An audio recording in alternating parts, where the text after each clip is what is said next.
Stranger Things season 4, we made it. We actually made it. We'll see what the threat is in this season, as going into every season, that's always the first thing on my mind. What is the threat? The threat that I do know about currently is all of these long distance relationships going on in this show right now. It's definitely going to be interesting to navigate, especially in the 80s the show takes place in, right? Where technology isn't exactly ideal for long distance relationships. Can't exactly slide the nudes over, you know, via MMS, or is that SMS, or is that BDSM? So all I know is everyone's relationship's kind of jacked up, especially the one that never even came to be, Hopper and Joyce. By the way, I did a rewatch that very last post-credit scene because I kind of had to edit the video, and I noticed that they said not the American. They just skipped by his cell, said not the American. Hopper is definitely in that cell. Hopper's in like Russian prison. I can't imagine him being like a cooperative prisoner, especially in a Russian prison. Not that prison is a place where being cooperative is like kosher per se, but really got Hopper as their Brittany Griner over there. I don't know what universe he gets out of that. Oh, and also Elle lost her powers, so there's that too. Yeah, there's a lot to dive into here. I know that these episodes are like fucking 50 hours each, so that being said, I'm just gonna dive right into this thing. And I also have my baseball bat ready because I've seen all the comments about how scary this season is. I'm gonna be honest, I'm not exactly excited about that. Peaceful bird song. Nothing about this show is peaceful.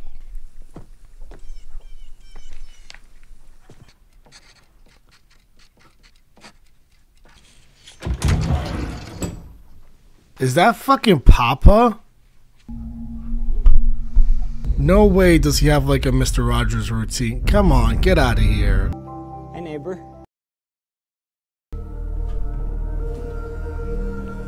That thing's a scam. I used to make all my decisions based on the Magic 8 Ball. You know how much trouble I got into?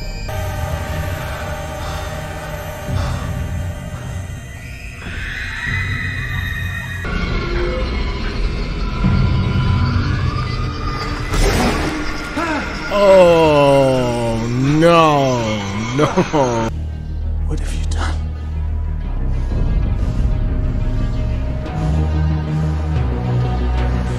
What have you done? I always wondered what happened to the rest of the kids, right? Because there's 11. What happened to them? She killed them all. Will is painting a lot, but he won't show me what he's working on. God, they couldn't give him a new haircut. No butts. 9 or no California. And no sweetie pie. Mike! He's back. Let's go! I was hoping they'd like kill him off or something. Hey! Oh, okay, I see you, young Kobe.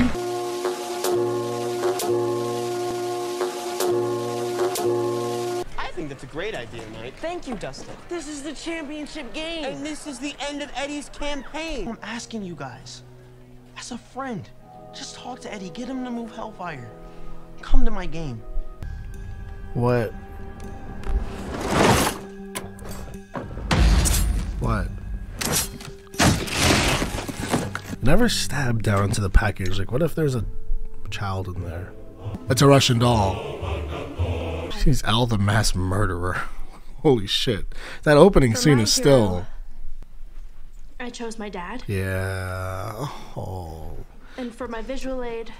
Kill these kids. What the fuck? And this is the alarm that my dad made. I was never scared because... No questions. This is supposed to be about famous people? My dad is famous. He saved lots of lives in a mall fire.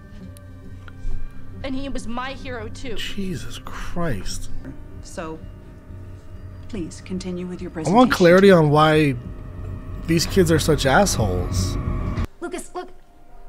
People just change, okay? That's it. I've changed. It's that simple. Hey, are you alright? Yes, I'm fine. It's that girl from the gym. Yeah, if I'm ever throwing up, just leave me alone.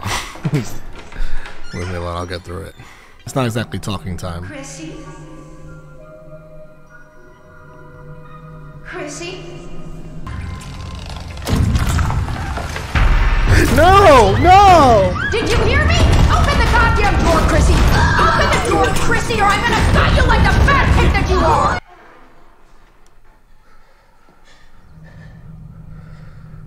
Behavior to the game, saying it promotes satanic worship. You saying Sinclair's been taken in by the dark side? Something like that. Something like that? Jesus Christ. And rather than find a sub for him, It's a big game. you want to postpone. My man's been camping out of that 86, school baby. for like 10 years after age 18. Means you boys. He's 18 going on 30. The future of Hellfire. She's not ditching me. She has to work. Who the hell works over spring break, man? Nancy! Nancy does. Maybe I'm just missing something, but Yeah. why can't Jonathan just come down here for break? Because. Okay, let me sift through this. Are they avoiding each other? Nancy is the supposed love of your life. In fact, you're so smitten that you have this grand plan to go to some fancy schmancy college, aka money pit together. He'll never back down from what's right, what's moral. No matter the pressure, no matter the personal cost. That's why I love her. That's why I love him. So, Everything between us is Perfect. If I played, if I get one of those cool t-shirts. yes. Really? Everyone gets a t-shirt. don't make fun of Lucas. I know things aren't going great at Max. Being sarcastic. Yeah. Please, no. Let's. I don't want to follow her character after that bathroom situation. No. Oh. My God, Winnie the Pooh's gonna come out. When Pooh heard his poo-coo clock, boop, boop, boop, he knew it was time for something.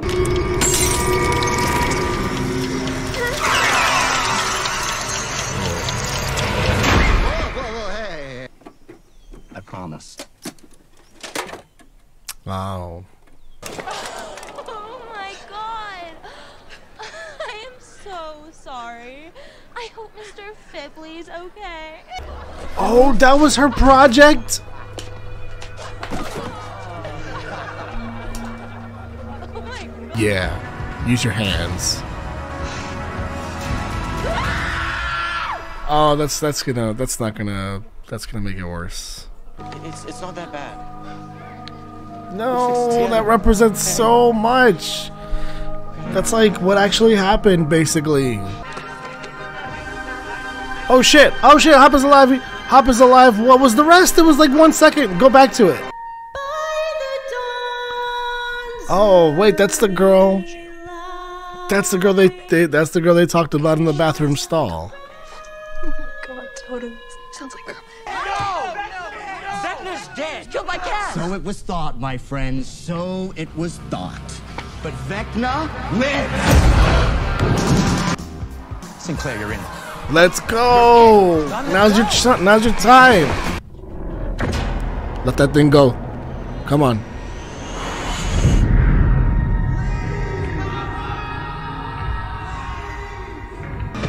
It's a good bounce.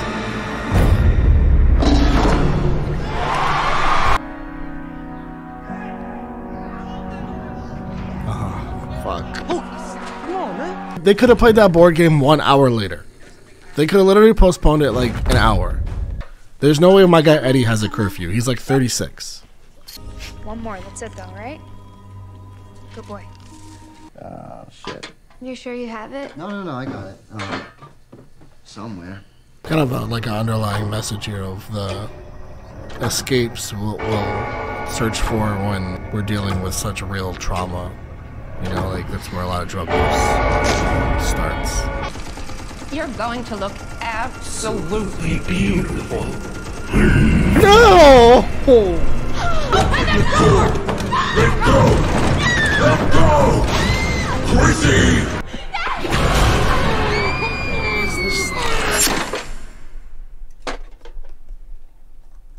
Gotcha. Hey, hello? Chrissy, hello? No, I don't want to talk to you.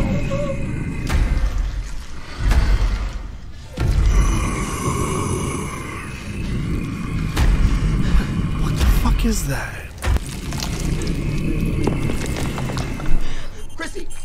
Chrissy, wake up now!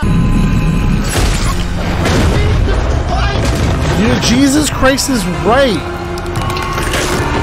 Oh my god, this show is...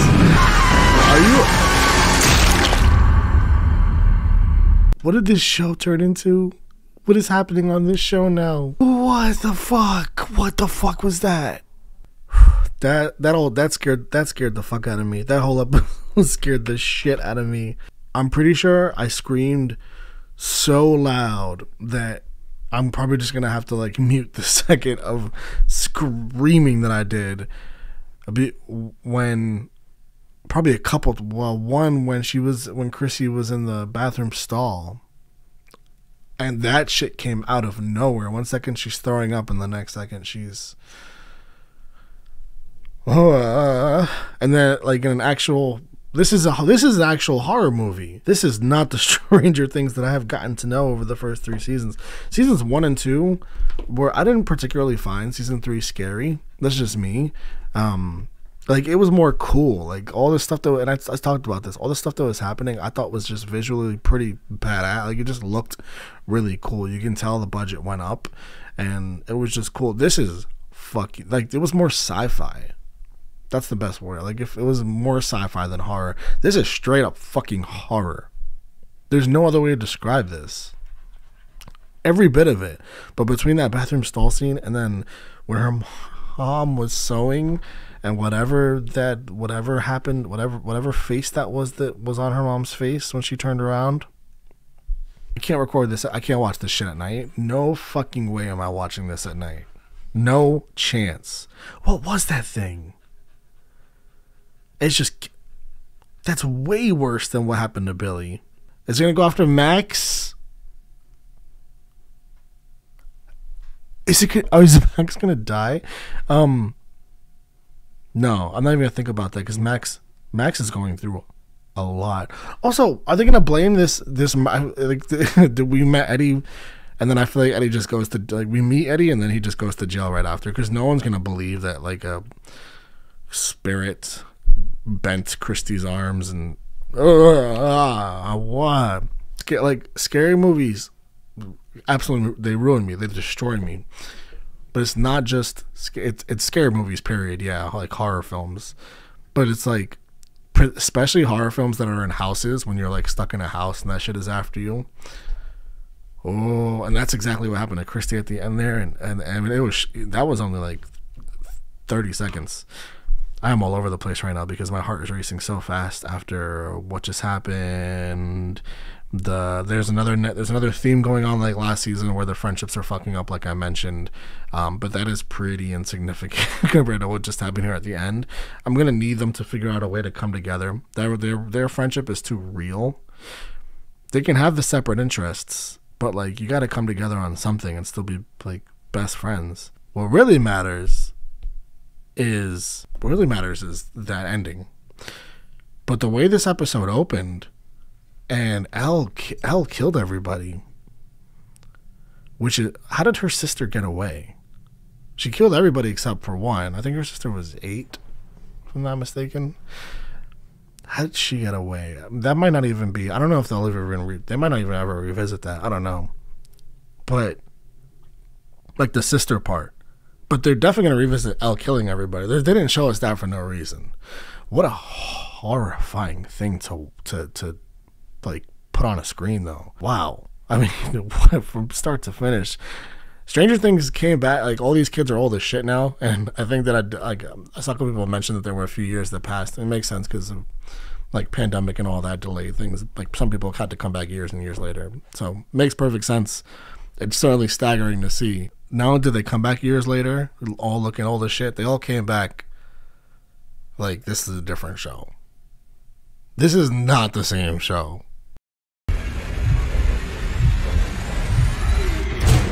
We're gonna see what happened. Oh, he ran behind it. He got behind it. Boom. These guys are back. Did we hire, like, who's the new chief? Where is she? Oh, the sound of those flies buzzing. It's like the worst sound in the history of the world is when a fly gets right by your ear and you hear the buzz so loud. And it's got so much control over you. Wow, look at the outfit. Look at the drip. Mike!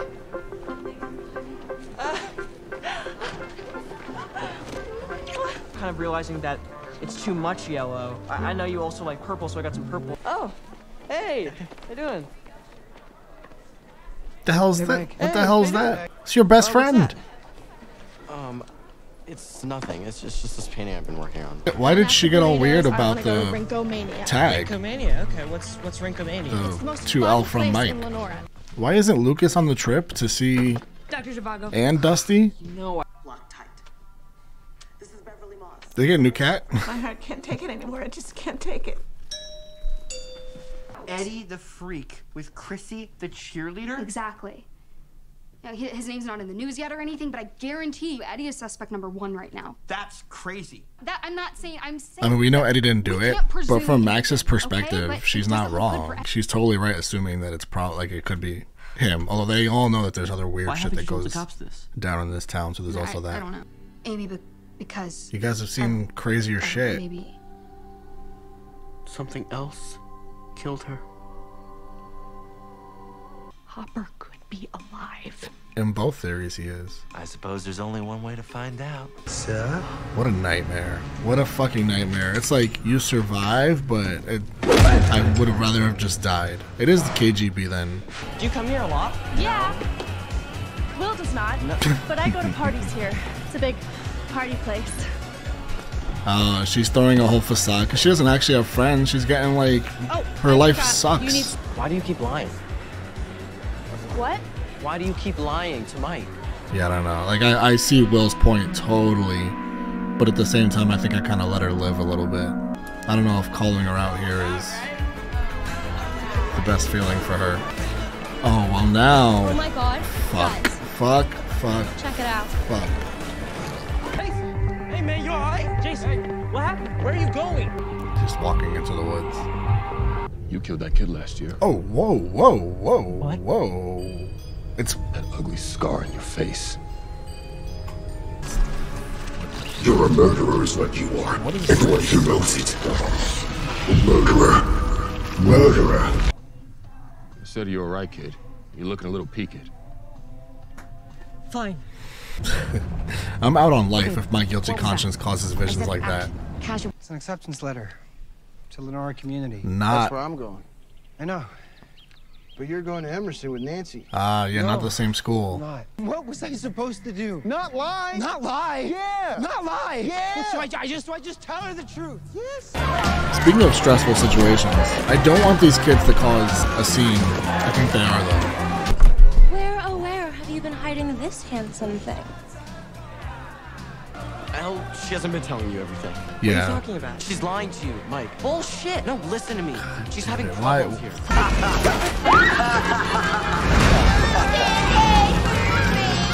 Good. Just destroy that. Yeah, no, don't even. Hey, turn it off. Wipe out.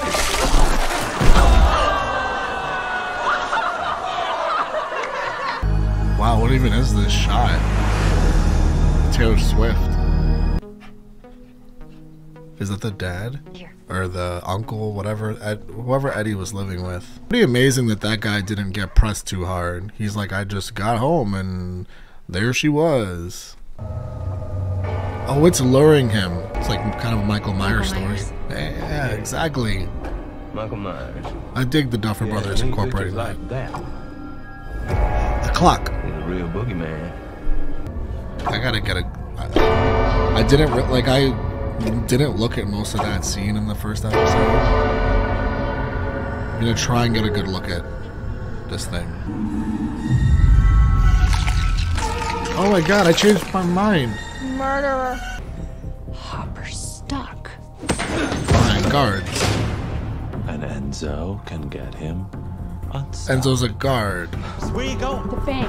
I'm gonna get Enzo his damn money. 40K. And we are getting Hopper back. Yeah, but you knew that she was having trouble for like a year. You didn't tell me. Come I didn't know on, she was this is lying to not- you. Which is why you decided to be a douche to her all day? I Oh wasn't my being a douche. God, You this is were. so bad. Seems like you made it super clear that you're not interested in anything I have to say. That's just not true. You've called maybe a couple times. Meanwhile, Elle has like a book of letters from you. That's because she's my girlfriend, Will. And us? We're friends. We used to be best friends. Michael's defensive complexes.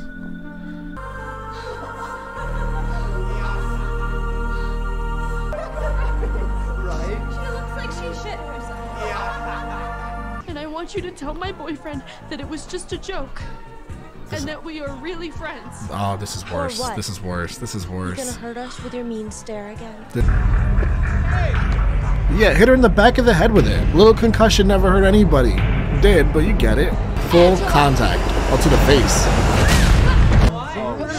It's okay. Little stitch.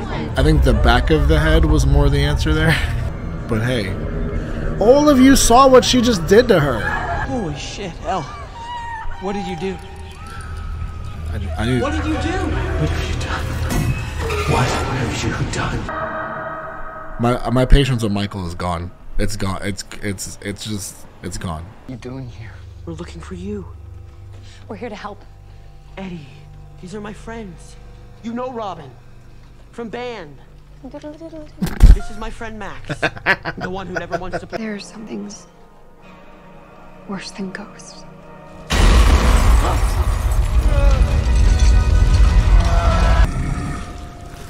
I want you to join me.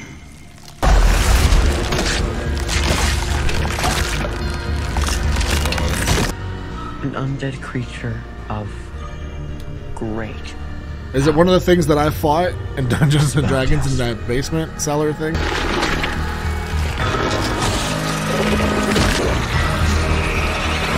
That is the upside down though, because of all the flakes and stuff. I guess I'll start with Vecna because that's where we are. He's like a dark wizard, I take it, but he's definitely got something to do with the Victor Creel that the Eddie's uncle was talking about. So I'm sure Nancy's gonna be she's gonna do her research and find out Victor Creel. Of course, that's after she finds out that her assistant Eddie or Fred is dead, because that's gonna be found out fairly shortly here. It's easier to like look at Vecna now and keep looking, because the more I look at Vecna, he's really scary looking, like really horrifying. To me, a lot scarier even than any of the main monsters from over the last few seasons, because he seems to be he seems to be more human-like, and that's horrifying. It's kind of like Billy. Like Billy to me was the scariest part of last season. Billy, when he was under control, obviously by the Flayed. That was like the scariest part of last season. To me, this is a different level because it's got that human quality, but it's not human. It's like beyond human, as we obviously see. It's a wizard. Even if it, like, they could say it's a wizard, but it still looks like it does physical damage. But clearly it's doing damage without even being there. It exists, but doesn't exist when it does the damage, because Eddie didn't see it. And then we see Fred dying and nothing, he's just being lifted in the air by nothing. But yet we see down low, we see Vecna doing damage, and it was the same thing with Chrissy we saw. So, I mean, obviously I don't fully understand it yet. I don't think I'm supposed to, because we're only 2 episodes in, but they've done an amazing job at setting this up so far. And like, Joyce just has $40,000 on deck. Shout out to her. It's good money management on her part, I guess. Excited to see what happens with that. Hopper's, you know, he's got the Beveraggi cut now. Love that for him. Michael and Will, and I thought like last season it was a mess and it got cleaned up a little bit, but not really. They had like a moment that was still kind of weird, but at least it was a moment at the end of the season. Like, it didn't feel like it made up for all the bullshit that like the way Michael was acting. There is a couple sides, like you can certainly, you know, there is the point of they haven't talked a lot. You know, Will could reach out to Michael as well. There is that. But why would Will reach out to someone who's been acting different for so long now, going back to last, like, we've already seen with our eyes, like, going back to last year, once Michael got a girlfriend, he completely just abandoned everything that made him and Will friends.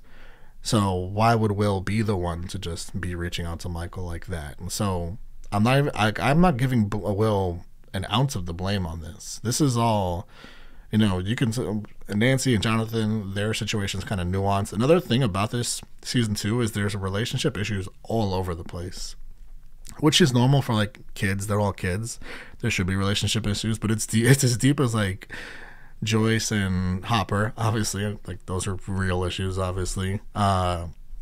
Chrissy and that jock guy, I didn't catch his name, but that guy had no idea what Chrissy was going through. Can you even fathom that she would like need drugs because he wasn't obviously paying any attention, or not that you need drugs, but it felt like she needed something to, escape.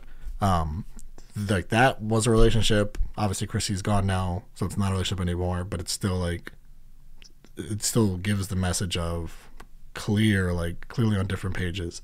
So we have Hopper and Joyce, we have Chrissy and the jock guy, we have Michael and Elle. What a disaster that is, right? Like Elle's been lying to him all this time, which is like it's very nuanced again to even get into should she have been lying and whatnot. Like, I understand personally, that's just me like empathizing with Elle and the situation she's in and just how hard that is for her, to the extreme. Like anyone being bullied, there's, unless you're in the situation, there's not a single thing you can say against the person being bullied. Like the same way that Elle attacks the girl, Angela, with the rollerblade to the face, which I know I kind of rooted for, even though I would have preferred it be to the back of the head and not so much to the face, because like, I don't know, like, I'm not going to start breaking down what part of her body she should have hit and why, even though I kind of just did. Point is, like, even Elle doing something like that, you can't start getting on Elle, I feel like, as a character for doing that, because again, it goes into the nuances of people that are bullied and what that drives them to do. Like, there's people, this is a fact. People kill themselves because they get bullied. Not just some people, a lot of people, an extreme amount of people all over the world every single year, constantly, every single day. But there's like actual numbers and statistics for it. I'm not just saying numbers, I don't know them off the top of my head, but it's a big number. You can't really get on Elle, I feel like, for what she did to Angela there. And that's where Michael like just walks in and he's like, what have you done? And it's just so bad. It's so bad. And again, I'm not going to get on Will for anything, even though I wish him and Elle had a better relationship even previously to Michael just showing up. But again, you have to think deeper into everything Elle is going through and why it'd be hard for the two of them to just have that bond, because she doesn't have a bond with anyone right now, and there's it's just a mess. And I can get into the Will stuff too. I've seen some comments about Will and his sexuality, and that definitely, I saw like someone even said there was a poster or something in his room that was sort of them hinting at that, or could have been like an Easter egg for that. And while certainly you could like, it's definitely a possibility for sure. Like it's something that maybe crossed my mind as like, oh, that's a possibility. Like he could just not, because he said, I remember there was a specific thing he said about like when him and Michael were talking last season about girls, and he made a comment. I don't remember exactly what the comment was, but it was something about like him not being interested in girls. Now, it doesn't mean that, he's gay. It just could be like the age that he's at. But it could also mean that he is literally not interested in girls. He's interested in guys. And that would like if that was everything going on with Will, it would certainly make sense of a lot of what Will's struggling with. But there's also, it could be as simple as the fact that Will has no friends. Will has literally no friends. And that's part of why I think he's struggling so much.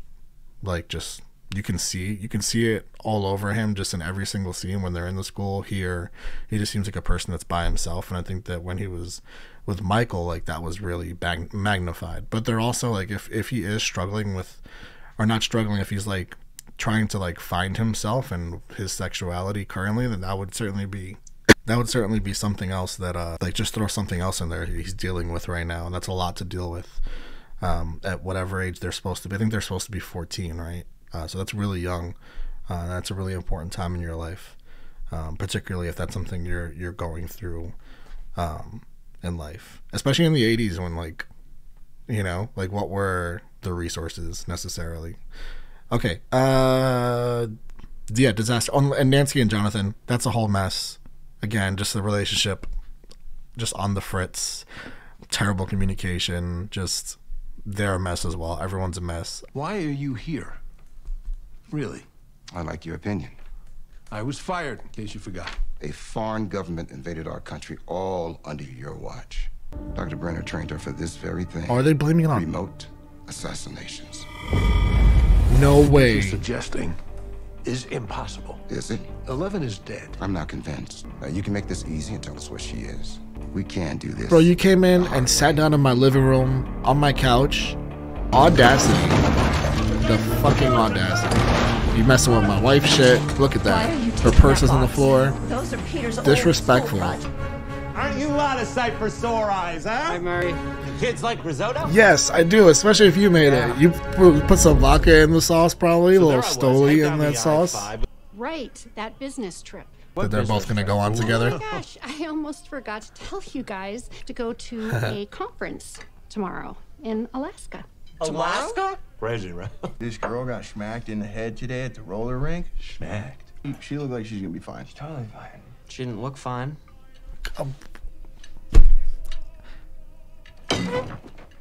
When I said I had no more tolerance for Michael in the last episode, somehow, some way, that tolerance went even lower.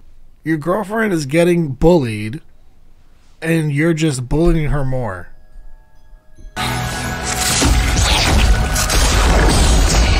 He does it all from there once he connects to everything. Is that how he does it? Yeah, I guess I'm just a little stupid. We have a warrant here that says A otherwise. warrant? She's like 14. Come on, that's crazy. That doesn't. You have the right to remain silent. Anything you say can and will be used against you. That's not what happens. You have the right to an attorney. I mean, maybe in the 80s. Tell us where you're taking Who her? knows? Come on, are the cuffs really necessary? You guys take the car, check out this train. I don't think you want me driving your car. Why? I don't have a license. Why don't you have a license? I'm poor. I can drive. No, never again. Please, anybody but you, no. Where do we find this? Dustin. Your best friend, Lucas. Lucas is gonna have to. It's interesting because Lucas is the only person like really operating solo, and I need him to make a choice about what he wants to be.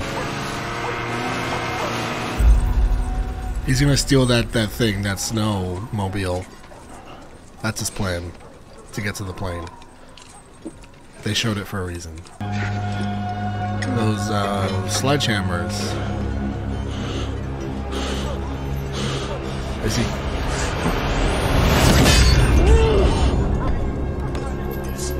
Are you implying that I still have a thing for Nance? No, I'm not implying. I'm stating, and as it relates to your steadfast refusal to date Robin, it's pretty much the only logical explanation.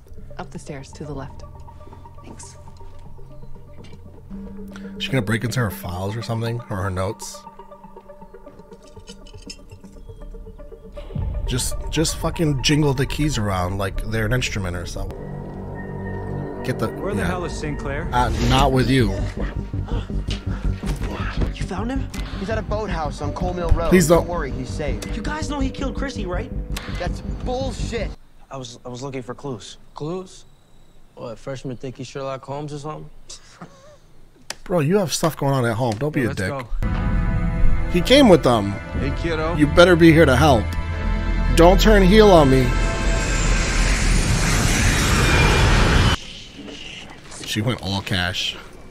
I'm not putting that in the stowaway bin. That's staying right like on my lap. I'm putting it in front of my feet. I'm wrapping all the straps around my ankles. So Victor claimed this exorcism failed, but it angered this demon, which then murdered his family, removing their eyes. Victor believed he was spared as a punishment. Yeah. Me and Sinclair, we keep going, and we flank his ass from both sides.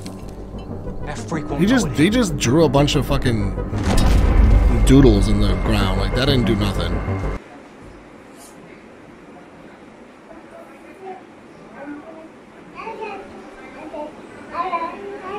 I don't know how to say this other than just to say it. Hawkins is in danger. You're a very difficult person to contact. 11.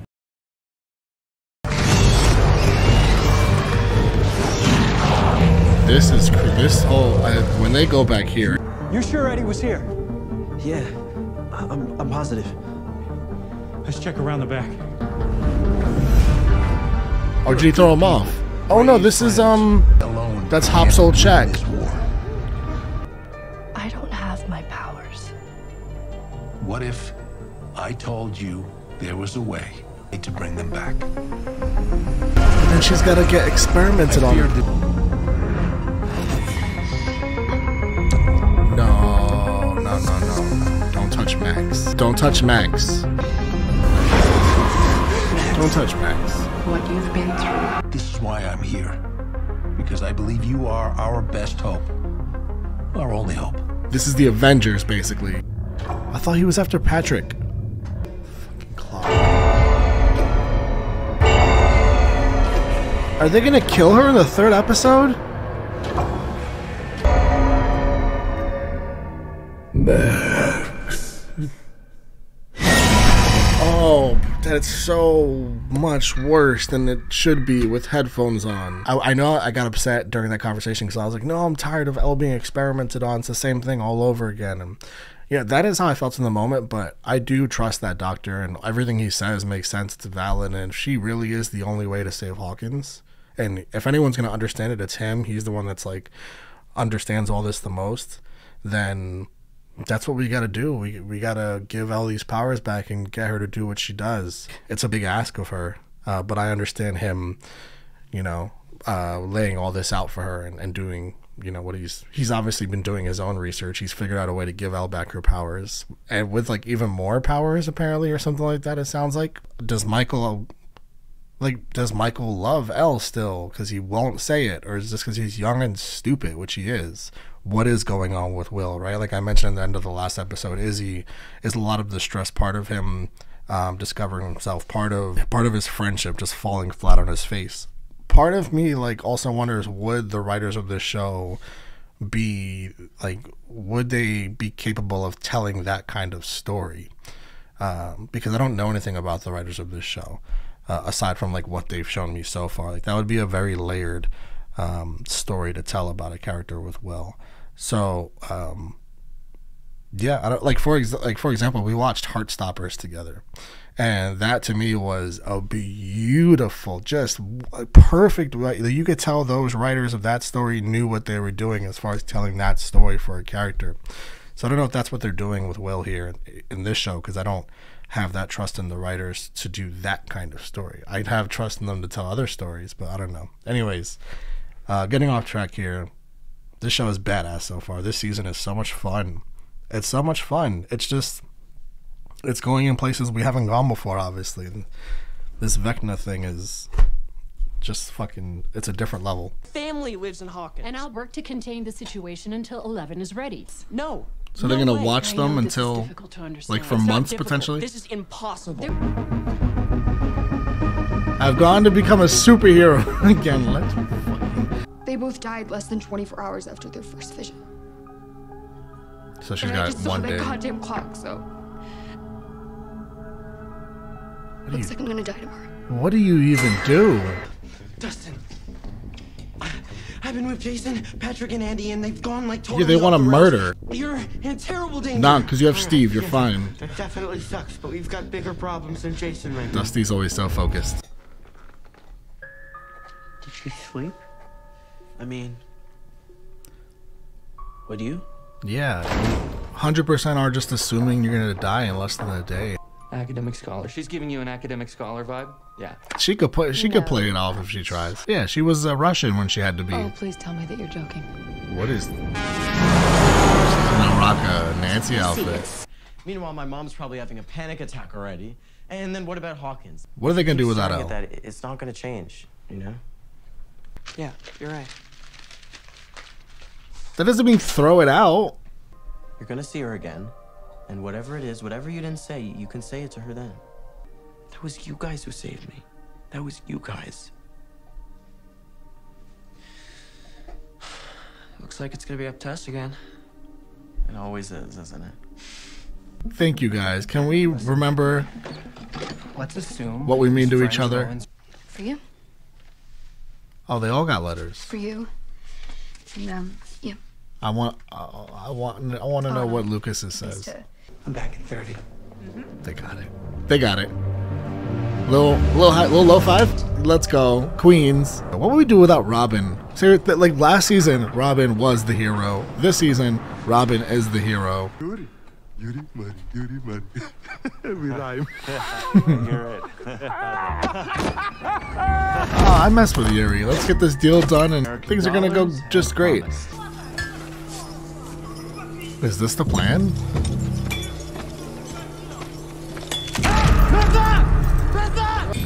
Come on, Hopper, get ready to attack. Oh, he's gonna be on 1 foot too when he has to fight this guy. I already saw this last week. Nunchuck chain. Oh my god, that would hurt so bad.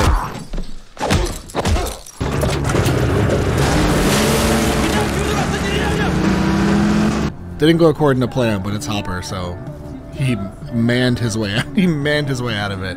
Hopper mans his way out of everything. Okay, she's home. Mom. Hey, sweetie. I thought you were with your friends today. Yeah, I was. I am. Nothing is going to happen, baby. Nothing you don't deserve. Get the fuck out of here. No. You've broken everything. Your time That's not her is fault. almost at an end. Let go! I'm fine, just drive. Stupid clock. Worst Beauty and the Beast remake I've ever seen. These are our gardens. You got visitors. Real pretty ones. Bro, why would they're like, why do you gotta be gross? Yo, killing me with this. Whatever killed your family, we think it's back.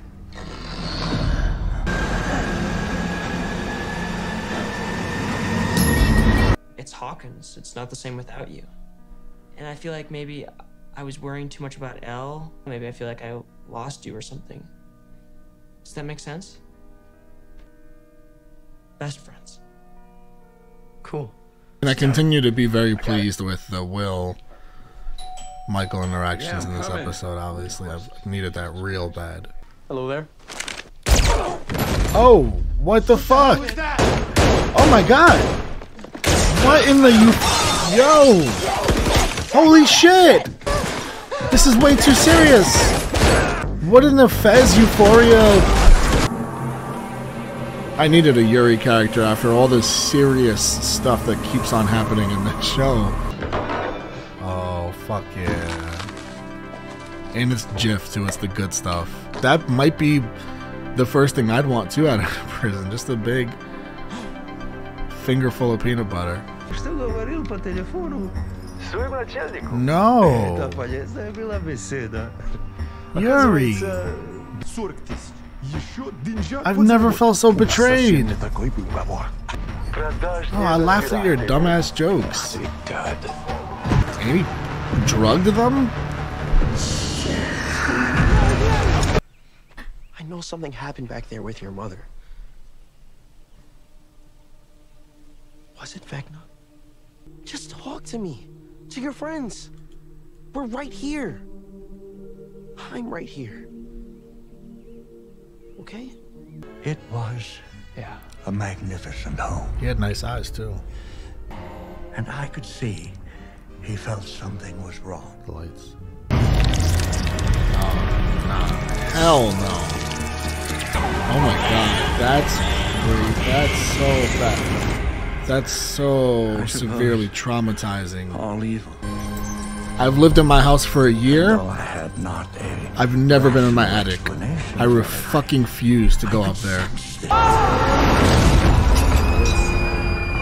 tried to get the children out to save them. No. The demon took my children. I can't tell anyone why you're gone. 18. I can't tell them that you saved Elle's life. That you saved my life. I imagine that we could have become friends.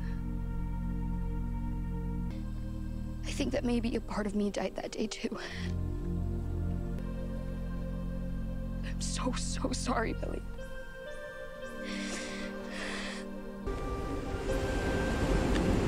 Not now, please. Give her fucking 5 minutes, man. Hatch said that music can reach parts of the brain that words can't. So maybe that's the key, a lifeline. A lifeline back to reality. It's worth a shot. What's her favorite song? my loved ones better know which song to play in this kind of situation. Okay, now!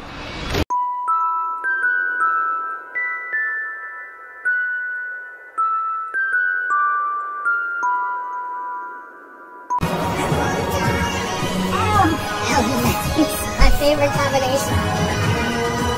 Classic scenes.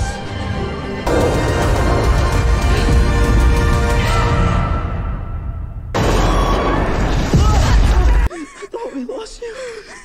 I'm still here. I'm still here. Those last, from the moment, I mean, this whole episode is incredible. For I don't even know everything about this episode. This is, I made a comment about these episodes feeling like short movies, because they're pretty much all short movie length. Like they're all like about 70 to 80, like 80 minutes. 70 to 80 minutes, and that's the length of like a short movie. This is the most short movie feeling episode I've seen of this show, easily. And I feel like I might have said that, but it's this one, because my mind wants to say that starting in the cemetery, from the moment that Vecna sort of takes her over, that is where it all just feels cinematic, and it all just feels just like something far beyond what a TV show would give you. And that really is where it is, just from a cinematography standpoint and everything, but really just from a storyline standpoint, it's way before that.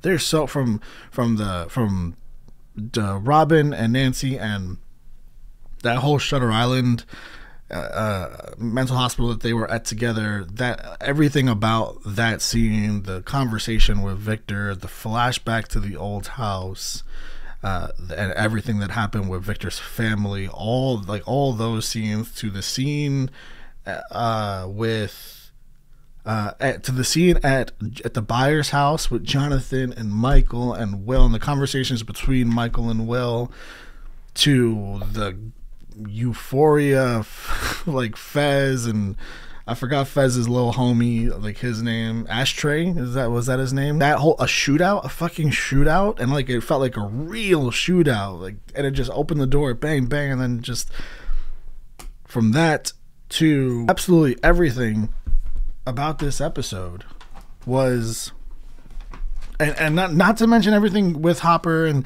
even that, oftentimes I'll pull so many amazing things from an episode, and certain parts will just feel like, oh, that wasn't real, that didn't feel so significant compared to everything else. But even the scenes at Hopper's, like, those were significant scenes. They're all stuck there now.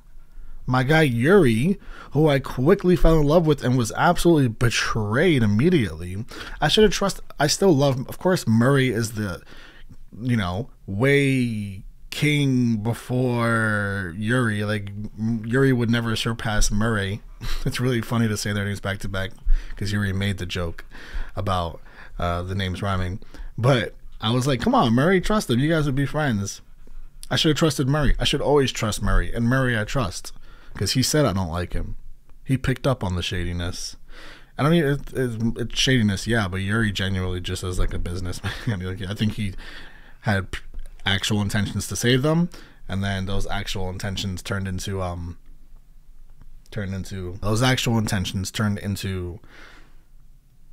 well, I can make more money because the Russians are going to pay me even more, and whatever. Anyways, that's also completely significant. That whole sequence is so significant. Everything in this episode is so significant. There's no time wasted.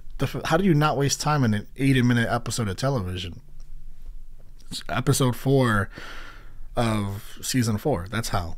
Just watch the whole episode, and that's like a masterclass on how to not waste time in a long-ass episode of television somehow, some way. I'm so impressed by this show, but I'm really admiring this entire episode as like something that filmmakers, people that write TV shows and waste so much fucking time insert like filling spots and just like making dumb choices with characters that aren't part of like that character's personality, and just doing like all things left and right that are just weird decisions because they just, who knows, whatever. There's so many different reasons. Watch Stranger Things episode 4. Watch Stranger Things overall, and it's just a whole masterclass on making a TV show. But watch Stranger Things episode 4 of season 4. So Vecna is after people. I was originally thinking it was like a jigsaw thing, like where you go after people that have done something wrong, but he's like feeding on people that are already traumatized. Like Victor was already traumatized from war. Probably, maybe he had thoughts of wanting to die. I don't quite know for sure. Maybe he didn't. Definitely, Max has thoughts of wanting to die, and that's why he went after her. Because we know that Chrissy had some pretty dark thoughts. He was going after her. He was going after the dark thoughts of Max. And it seems that the way for Max to get through it was the music was one significant thing, but also Max had to also come to grips with the things she's been avoiding because of her guilt. She's been avoiding all these friendships because of her guilt. She doesn't even feel worthy of any of them because she feels like she let, you know, Billy down. She didn't run towards her. She just feels incredibly guilty, and she just wants to give up and die with him. She thinks about it every night, and Vecna's feeding off that. But now that she got away, how does she stay away from him? He's a wizard, right? You're a wizard, Vecna. He could just appear when he wants. Does she get like another 24-hour head start? Does she get, like, how's that gonna work? Because he's not gonna be happy. He's gonna be pretty pissed, I'm guessing. The show has me thinking of so many outcomes. Like, Max doesn't feel safe right now. We didn't even get out. We got a whole Stranger Things episode. In my mind, this might be the best episode of Stranger Things I've seen. It's certainly up there. I have a really deep affinity for some of the stuff from seasons 1 and 2, and a couple like there's a few episodes in the hierarchy of Stranger Things of the top tiers, and this is in it. This is in that top 5 easily, probably, yeah, top 5 easily. And Elle wasn't in it. That's crazy to say. Don't write it, say it. Write the number. No, don't say it. Write the number. He's literally dying. What is he gonna write right now? By the way, I didn't even give Sadie Sink the shout out for her acting. In the first episode, I pointed out Sadie Sink. I feel like her acting is gonna really, really shine this season, and my goodness, I understated it because in the last episode she came through. And I point that out now because now I get to watch Millie Bobby Brown put on a show. These two actors are as good as it gets. Do you know what an ICBM is? If that's Papa, I'm gonna fucking scream. Hello, 11. No! No, God! No, God, please, no! No! Daughter. And Papa. No.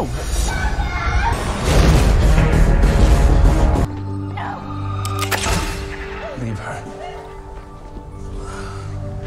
You're home. This is a joke, right? I'm a prisoner now, like you. Yuri, the smuggler. He betrayed me. I can't believe they didn't kill that guy. Betrayed us. So sweet that you guys are sticking together like this. Could try sticking together at a different house for a change.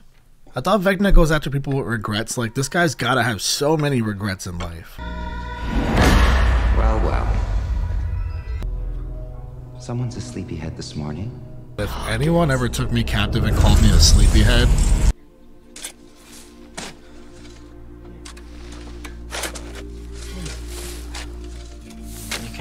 Sometimes I think it's just scary to open up like that, to say how you really feel, especially to people you care about the most. What if they don't like the truth?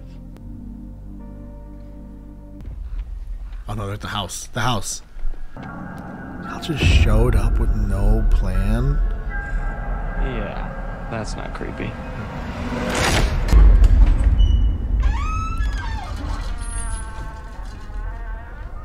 Any house with a door that sounds like that shouldn't be lived in. Where'd everyone get those? Do you need to be told everything? You're not a child. Thank you. I fucking love them so much. They are my absolute favorite part of this show. You know karate. You said you were a black belt. I've never fought in a real-world scenario. Oh, Dwight Schrute, I've for only real. sparred with the other students. Murray is literally Dwight Schrute. False. We have this going on. What is she supposed to figure out? What is she supposed to... not get drowned by. He finally decided to join us. Someone's a sleepyhead this morning. Let me out! Whoa. Please, follow me. Is she gonna have to live through killing them again?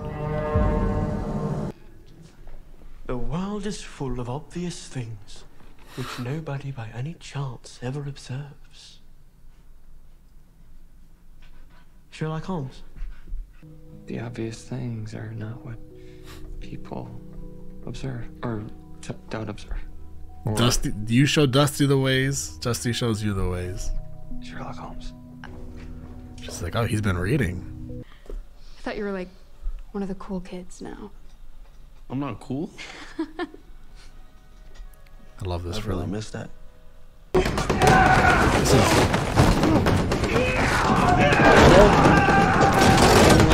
Oh no!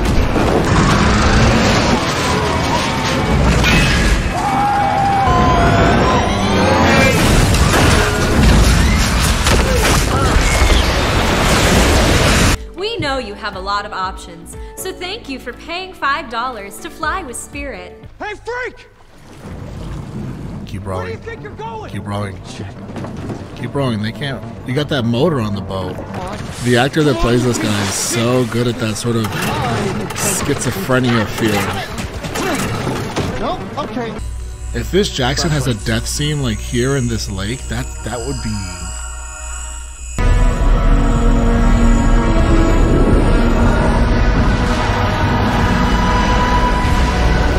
He's busy with Jackson right now. Patrick!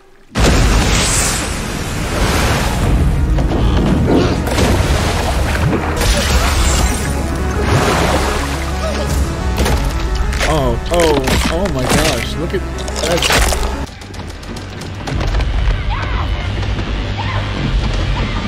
Powers. Let's go! Elle is back. It worked. I said stay away! She doesn't have full control of it. Is that what it is? You didn't think it would be that easy, did you?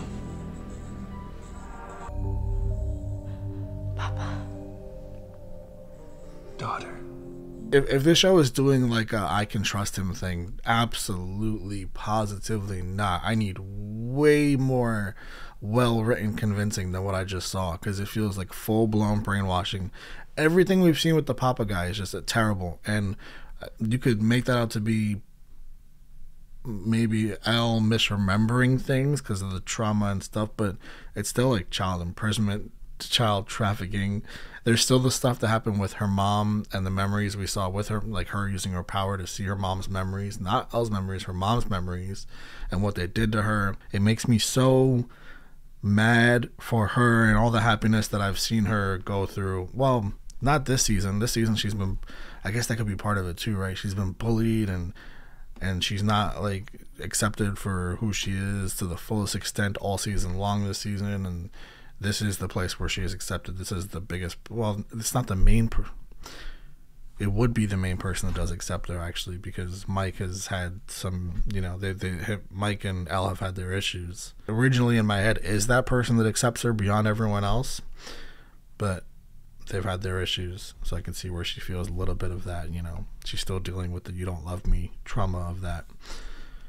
I don't even know. I'm gonna postpone my thoughts on anything going Papa Elle related. Hopefully that guy, forgot his name, Christy's inattentive ex-boyfriend, the jock guy, hopefully he sees that it's not Eddie, it's some weird force. Although I wonder if he's just gonna think that because it happened right by Eddie's the one that has these abilities, and just makes him want to attack Eddie even more. Although why would you attack someone that you know can, that you think can do this?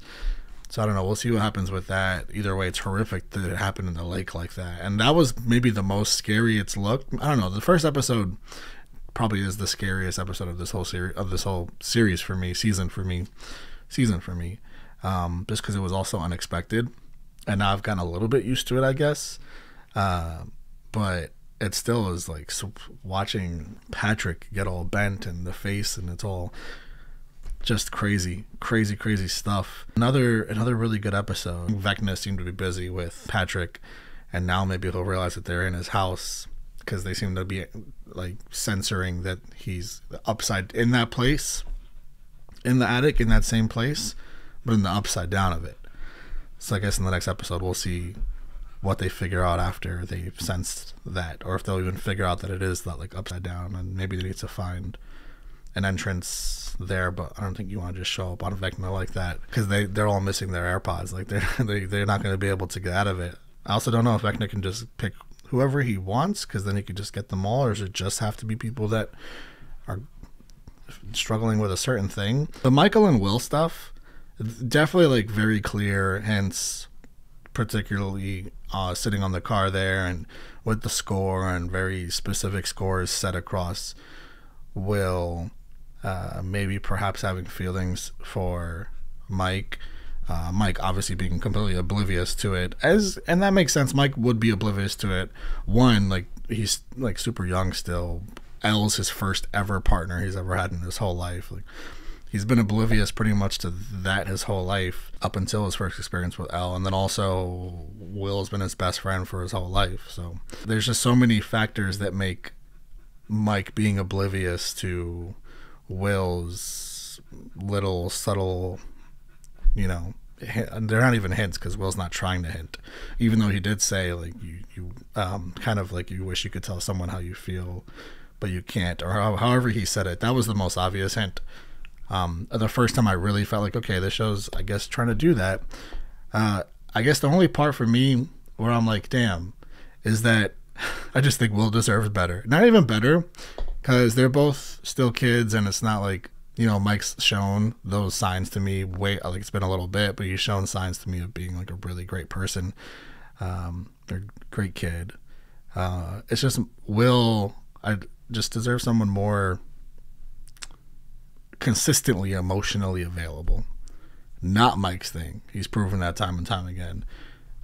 But again, you can't control who you have feelings for. That's for sure. Like, especially at that age. So I'm interested to see if there's more of that, if they end up having a conversation about it, if Will comes out and just says it, because he definitely hinted at it again on top of the car, talking about like, you wish you could tell someone how you feel, or if it'll go in a direction that's unexpected, because at the same time Will still is being a good friend to Mike with the whole talking him down with the Elle thing and just talking about Elle. He's still doing his duties as like a best friend. So yeah, I don't know where they'll take it, but I'm obviously like incredibly interested in, and the acting, guys, between Noah Schnapp, the Will actor, between him, Sadie Sink, and Millie Bobby Brown, the acting from these kids and the actors are like older now. They're all like in their 20s or late teens. They're adults, so I can't call them kids really. Those actors, particularly, every actor's great, but man, are they just absolute stars in this show. So good. And it's cool too to see the actor that plays Lucas get to have more. I feel like he's getting to have more, like his scenes with Max, especially in this episode and the last two episodes especially. It's really nice to see him getting more adult moments, more serious moments, more moments that require feelings, and getting to see the actor, I'm not sure the actor's name who plays Lucas, but getting to see the actor act those scenes out, because I think he's brilliant too. It's nice to see him come forward and just shine. They all just shine. Why aren't you listening to me? Jason, we are listening to you. No, you're not. Eddie is a vessel for Satan. He's made a pact with the devil. Now he has his powers. It scrambles the signals in the brain to the point where the mind can forget how to do things.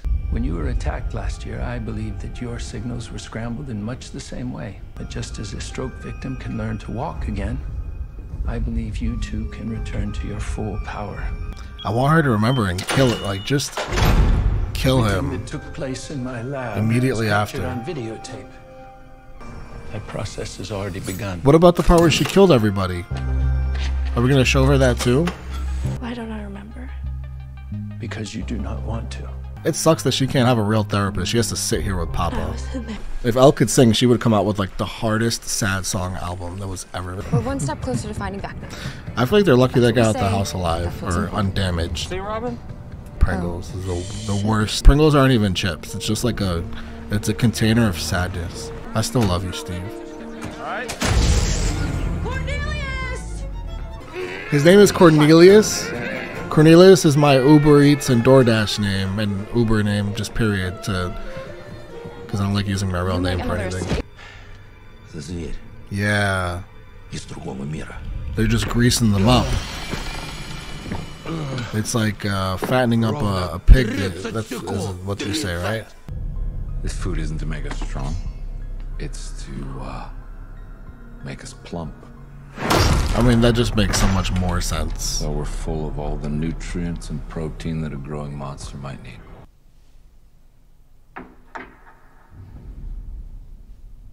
One. Papa said that he doesn't exist, I know. Papa doesn't tell the truth. I spent years with one. Surprise. Right here. He had found his strength in a memory from his past. Something that made him sad, but also angry. His delivery is so eerie, and I have no reason not to like him as of now, despite the repeating. Do you remember the day Mama is dead? She died making me. And who told you that? Papa. Who doesn't always tell the truth. Off you go.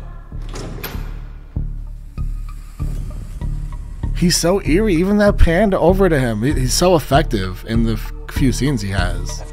He was supposed to be here for the break, and then he backed out at the last minute for some vague, mumbly Jonathan reason. Mumbly Jonathan reason is the best descriptor of Jonathan I've heard so far. I understand you all are upset, but I promise you, we will find him. No! You won't! Son, how about we talk about this in private? Why? So you can keep me quiet? So you can keep the truth from coming out? Look, to ask for your help. To join me in this fight. Let us cast out this evil and save Hawkins together. Are you storming the Capitol? I'm just going up there checking for somebody. One step closer, we know how Vecna attacks. And where he attacks from. So now we just need to sneak into his lair in the Upside Down and drive a stake through his heart. Bullet should work. That's my favorite plan I've heard so far in this whole show. I'd say. And what was he talking about earlier when he was talking to Owens? Should we tell her? Or Owens was like, I really think we should tell her. He's like, she'll figure it out. What was he talking about? Yeah. Do you maybe have a memory like that? Sad but angry.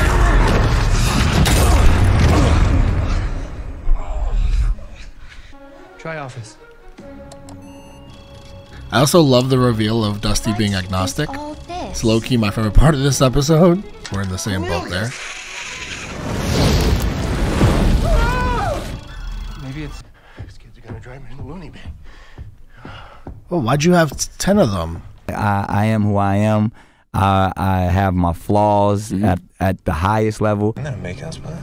And it's also a stone's throw from Lover's Lake. Lover's Lake! Shout out to Lover's Lake! Shout out to Bob. Hold tight. Bob for life. So where is the gate? I'm so curious and what it's gonna look like. It's in the water. Yeah. They have to literally go into the water. These woods were familiar. Lover's Lake. This is confounding.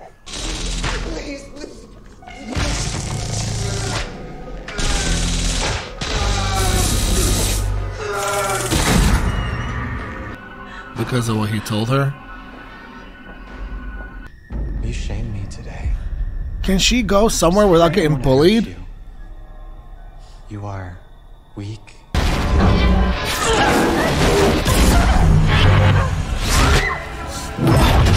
So messed up. This is why you hit people with rollerblades. Aw, feeling a little dizzy there? This is all she's done all season long. Is just cry and be in pain. Physically and emotionally.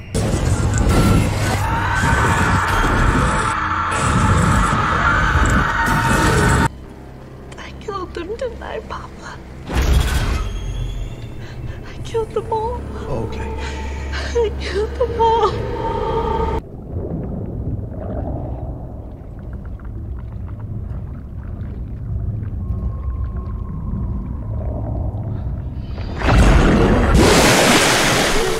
Get in the boat, get in the boat, get in the boat. It's gonna pull you back down. Or a snack size gate than the Pull mama him gate, away. still. It's pretty It's gonna pull you down.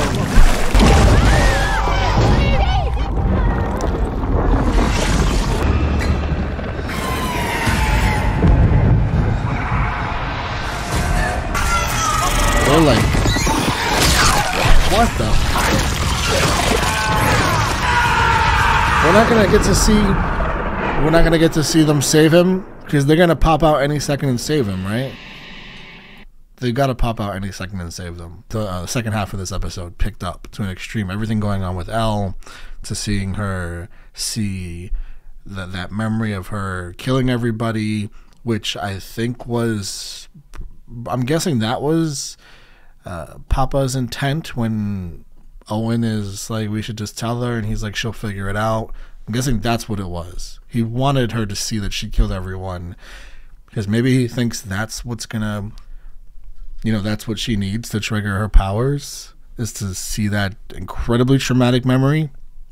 Absolutely, like, have no additional, there's no newfound love for, I don't think I'm supposed to like Papa at any point, and if I am, it's not happening because he's torturing this guy in this memory that told Elle, the reality of some of the situation that she's in, and they're literally torturing him in there, and it's just so messed up.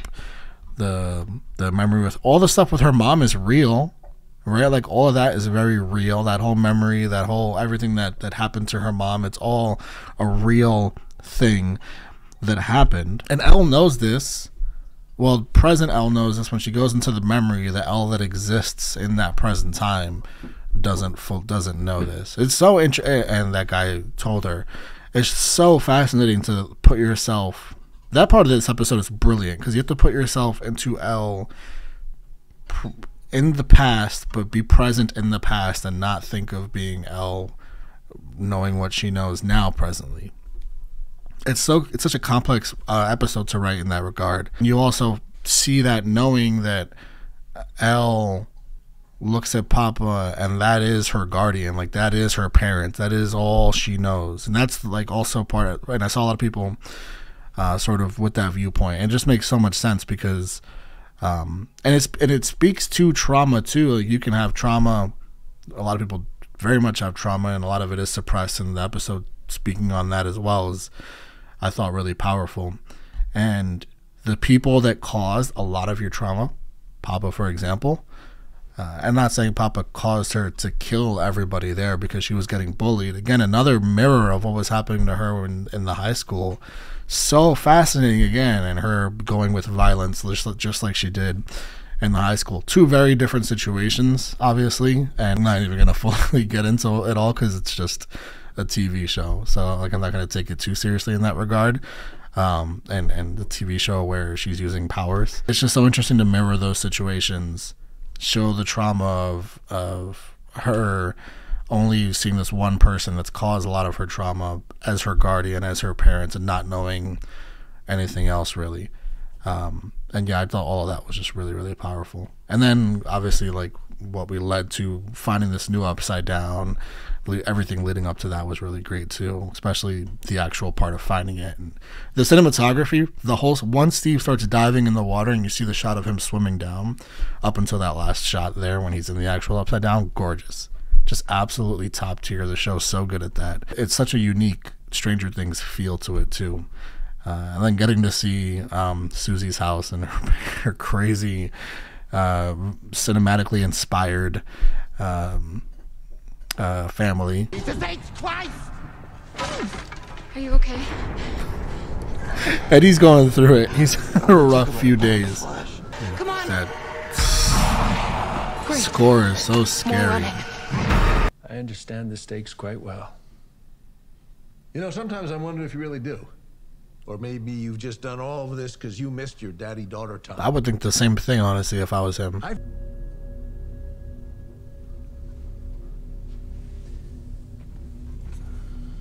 We can get her a nicer room. If you want Nina to succeed, you cannot hide from the truth, no matter how frightening it may be. We were just going for a walk. A walk? At 9 p.m. To the lake. Threaten them with a little jail time. Maybe that'll loosen their lips. Okay. You want to send...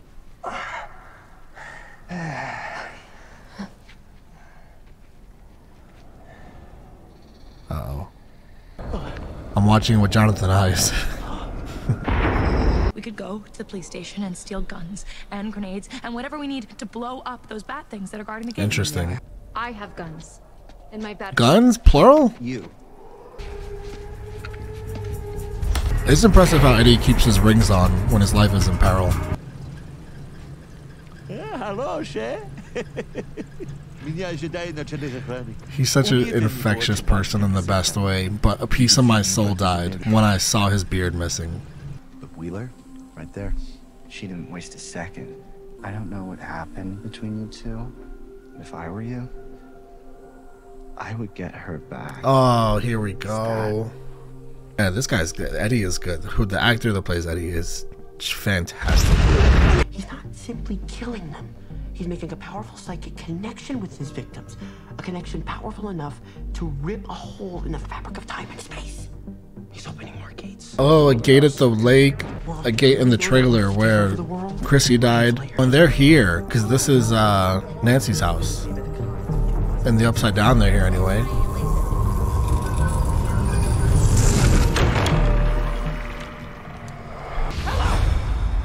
He's here. Henderson. That little shit, he's here. He's like, he's in the walls or something. Listen. Dustin. That little shit, he's here. I love that.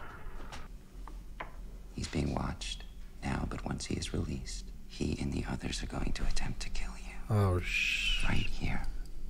And Papa will allow it to happen. Oh, my. Why? You frighten him. He knows you're more powerful than the others. And he also knows he can't control you.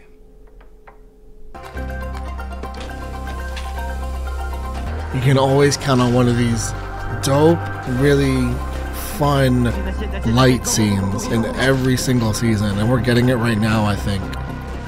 The connection through lights. Holy shit! Genius I child. think Watergate isn't the only gate. That there's a gate at every murder site. That was so self-explanatory. Seriously? I know, Dusty. I'm sorry. Do I have to be right on the money before you guys just trust me? Jesus Christ, this kid's got to get his ego in check. It's his tone, right? I feel dizzy. Dizzy. Yes.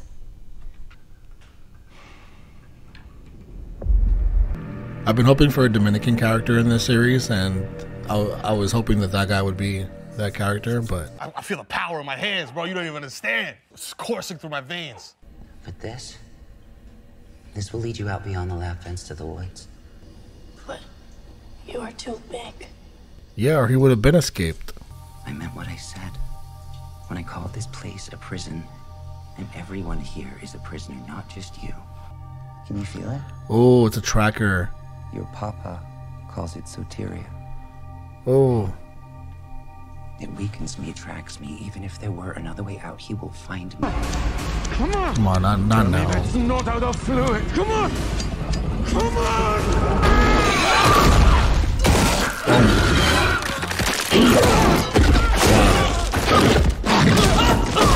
There we go. Oh, I love fire so much. Don't kill him, don't kill him, don't kill him. Save him.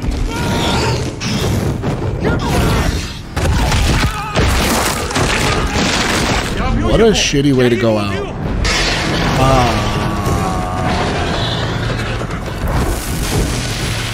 Just in time. Perfect.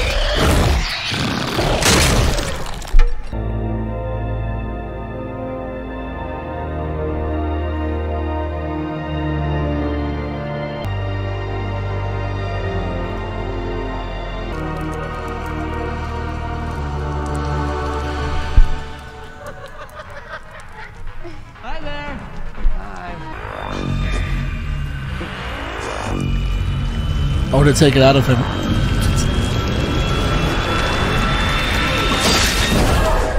Ooh. You knew something so small could cause so much trouble. Thank you. If he ends up being evil, I'm gonna be so mad. Where do you think you're going? This is where she kills everyone. Like, everyone.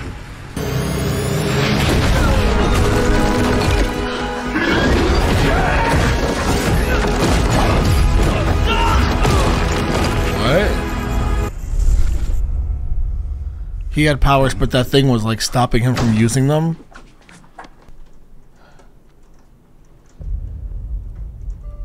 He's one. I wonder if it was one that killed everyone and not L. This episode is wild. Are those kids?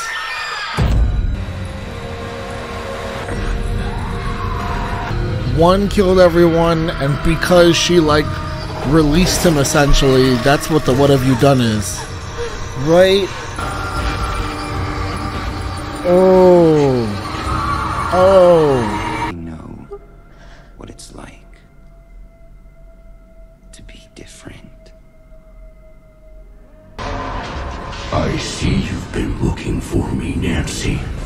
You were so close to the truth. Alice, no running. So big. I didn't fit in with the other children.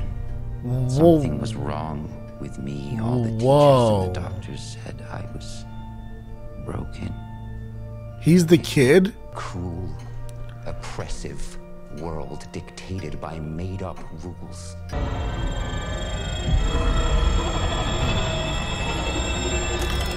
The truth is, he did not just want to study me.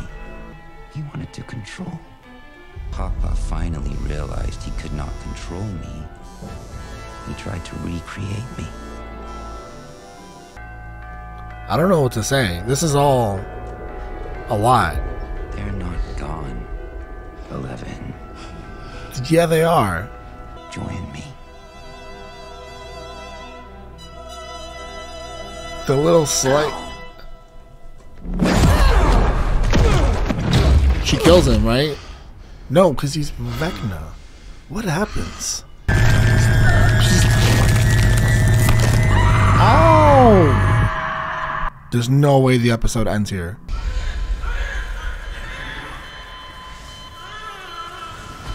Wow. Is she accessing the saddest memory she possibly can right there?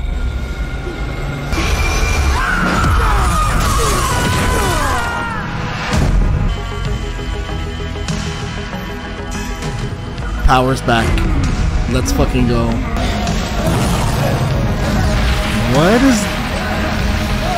What did she do? Did she create Vecna, kind of?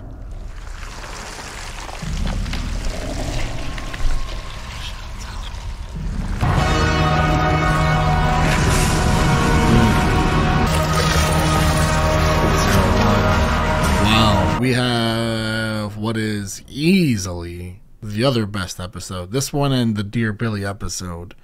Just complete masterpieces, and for very different reasons too. The Dear Billy drove those emotions in the best possible way, and then along with some other really great classic Stranger Things stuff, and this one really drove suspense and action along with emotions as well, which Stranger Things is always so good at incorporating along with like the cinematography and the suspense and the action. But this is the other greatest episode of this season, just as far as two that just feel pretty perfect in different ways too. They're both really different. One thing, why wouldn't Vecna just go straight after her then? Like revenge. I'm sure that's part of his goal, definitely. But while he's going after all these other kids, and he's going after teens, and that's been pointed out. And it makes sense that he's going after teens because that's who, at the lab there, he killed a bunch of kids and teens and a lot of kids especially. It's already his cup of tea, really. It's already his sort of specialty, even though one of the people he killed was his mom.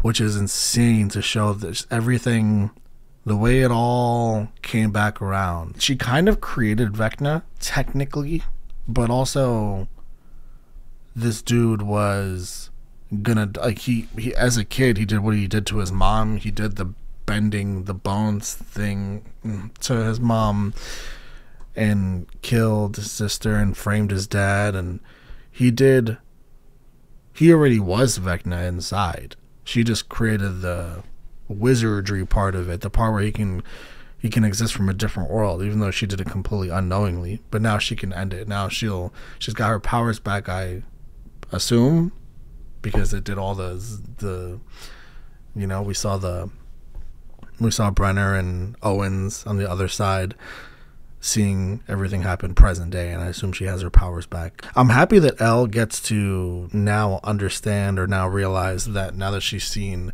the memory as it is, with the trauma part of it unsuppressed, and she gets to access the memory, I'm glad that she can look at it and know that she's not the one that killed all those kids. She's responsible to a degree because she unleashed this guy on all of them. One, we'll call him. I can see why she would still feel guilt, but it's certainly not the same as if her having been the one to just go do all of it. He certainly tricked her, and it makes perfect, like, the way he tricked her makes perfect sense. I think anyone would have fallen for all that in that scenario. He said it all. It's so ironic because they're playing chess, and he was playing chess before that, giving her the key, telling her about her mom, and all those things. Setting things up piece by piece. He truly was playing chess from the very beginning. So that's also very ironic too. What a tremendous episode too. Not to mention that Nancy's now in the upside down, but like stuck there. She had the same eye thing that I think Max was going through that as well. So I don't know how last we left her, she's just there in Vecna's disintegrated house, and I assume he's about to attempt to prey on her. I don't think we have Nancy's favorite record just sitting there ready to go, so I think she's in a lot of trouble, and I'm definitely worried about that. Speaking of, I'm sure Jonathan's such like a side character, it feels like, lately, so I'm sure Steve is the one that's here for her right now, and I don't know how they're going to get themselves out of that. This episode left me really speechless during it. I feel like I didn't have a lot to say during the episode because it's just all very mesmerizing too. Even the scene with Hopper, and then he makes it out alive with the Demogorgon, and then finally gets to see Joyce, and I was feeling emotions during that, but my main thing was like, you guys got to get out of there right now, because these Russians they're still in there. There's still Russian soldiers that are alive and probably looking for them right this second. So overall, though, the biggest takeaway from this is how blown away I was by the whole one being Vecna mind fuck of everything. Victor's child, Victor's own son. Can you imagine going back to Victor? And all this time, Victor's his whole life, he's in for a murder he didn't do, and he's blind, and he still thinks it's a demon, and now it's a demon, yes, but at the time it's your child who's got these abilities. Can you imagine going to him now and telling him, hey, it was your son, he didn't really die, he killed your what a messed up premise. What an absolutely messed up premise. What have you done? I want you to tell 11. Yeah. Everything you see. Tell her. No! Everything. He can end it all. It's okay. I'm right here. He's got to be the most traumatized kid that any TV show has ever written before. I mean, how do you top the trauma of 11 of Stranger Things? She was born special. Maybe I was one of the first people to realize that. But once everyone else The truth is, realizes it. when I stumbled on her in the woods, she just needed someone. You're scared of losing her. Can I show you something?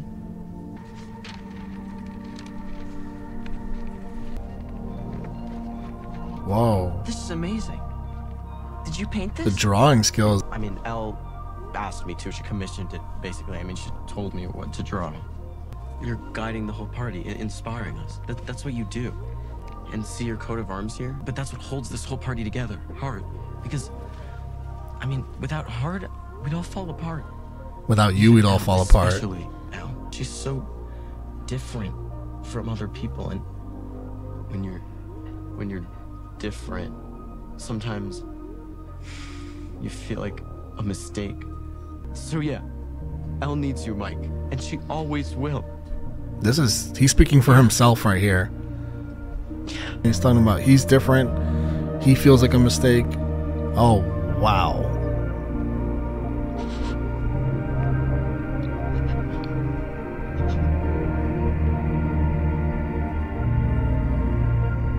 Oh my God. And the Oscar goes to... Noah Schnapp, everybody!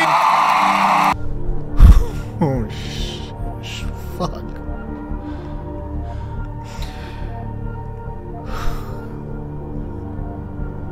We are unworthy of how beautiful that scene was. Particularly the performance of at the end there. And Jonathan looking in the rearview mirror and perhaps understanding a different version of his brother there. Similarities ended. Wow, wow, wow, wow, wow. Give Noah Schnapp everything. Give him everything. Fucking Michael's so oblivious. He's like, oh, thanks, Will. I feel better. Will turns around because he just poured his heart out. In the darkness. And he's crying his fucking life away. I didn't wait. I need a break after that Will Michael scene. I can't believe that scene was right like so early in the episode. I'm supposed to just watch the rest of the episode with a clear mind. No, I can only think about Will, that precious, precious boy. 4 gates spreading across Hawkins. 4 chimes. Agnes' clock. It always chimes 4 times. 4 kills. 4 gates. One more kill and he takes over. End of the world. He's only 1 kill away. Elle? Because that's the only human being on this planet that you need right now. We don't know when he's going to attack next. We don't even know who he's going to attack. Yeah, we do. I can still feel him. So it's you. I'm still marked. I need to keep him busy long enough so that you guys can get into that attic. And then he can chop his head off. The war zone. I've been there once. It's huge. They got everything you need for, killing things, basically. Angry Hicks. If we're trying to avoid Angry Hicks, maybe we shouldn't go to some store called the War Zone. I have so many thoughts right now, and they're all about America. They're legit gonna be Walter White and Jesse Pinkman. This is the Breaking Bad spinoff officially. I cook. But from what I can tell, you are just a drug addict. You are a pathetic junkie. If you haven't seen Breaking Bad, I don't know what you're doing with your life right now. I always had this dream that I'd have this really big family. 5, 6 kids. 6? Yeah, 6 little nuggets. 3 girls, 3 boys. Spend a week parked in the sand. She was like, I'm down for 6 babies. Jonathan can't communicate. That sounds nice. Sure thing. Oh, fuck. Here you go, son. Nancy Wheeler. Wouldn't expect to find you here. Bro, point that thing at me again. Also, look at these kids in here buying these. Look, shout out to the Duffer Brothers for exposing the lack of reform on gun safety, gun laws. Oh no. Oh, they're already on the way. It's that. Oh my gosh. What a bad meetup.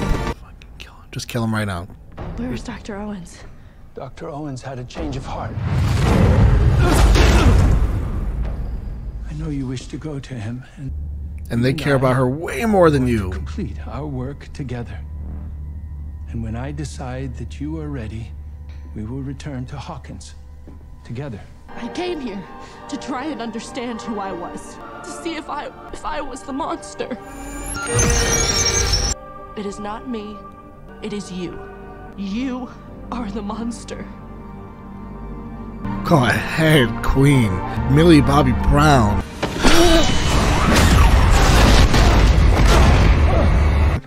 No wedgies, no wedgies! Never change. Dustin Henderson. Promise me? I wasn't planning on it. What's going on? It's Sullivan. That's the military. They found us. Yep. It's gonna be the perfect distraction.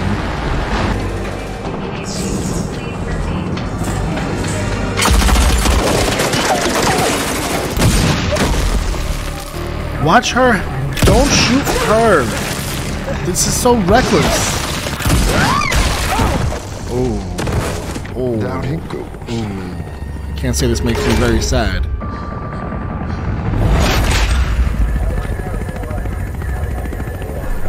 Whoa! You've got the target in our sights. Question permission to take the shot. Over. Take it. You son of a bitch! No! You son of a bitch! Green light. No, she's gonna take him. Does she have powers with that on? Sierra, we've got a civvy headed our way. Ignore it. Just take out the girl. Found ya.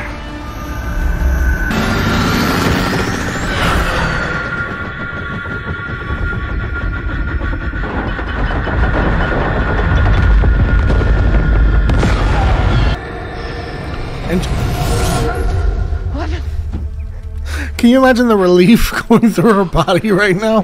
The people that actually love her show up? Yeah, give Will some love too, please, because someone needs to give it to him. Everything I did for you. I need you to understand. Goodbye, Papa. Wow.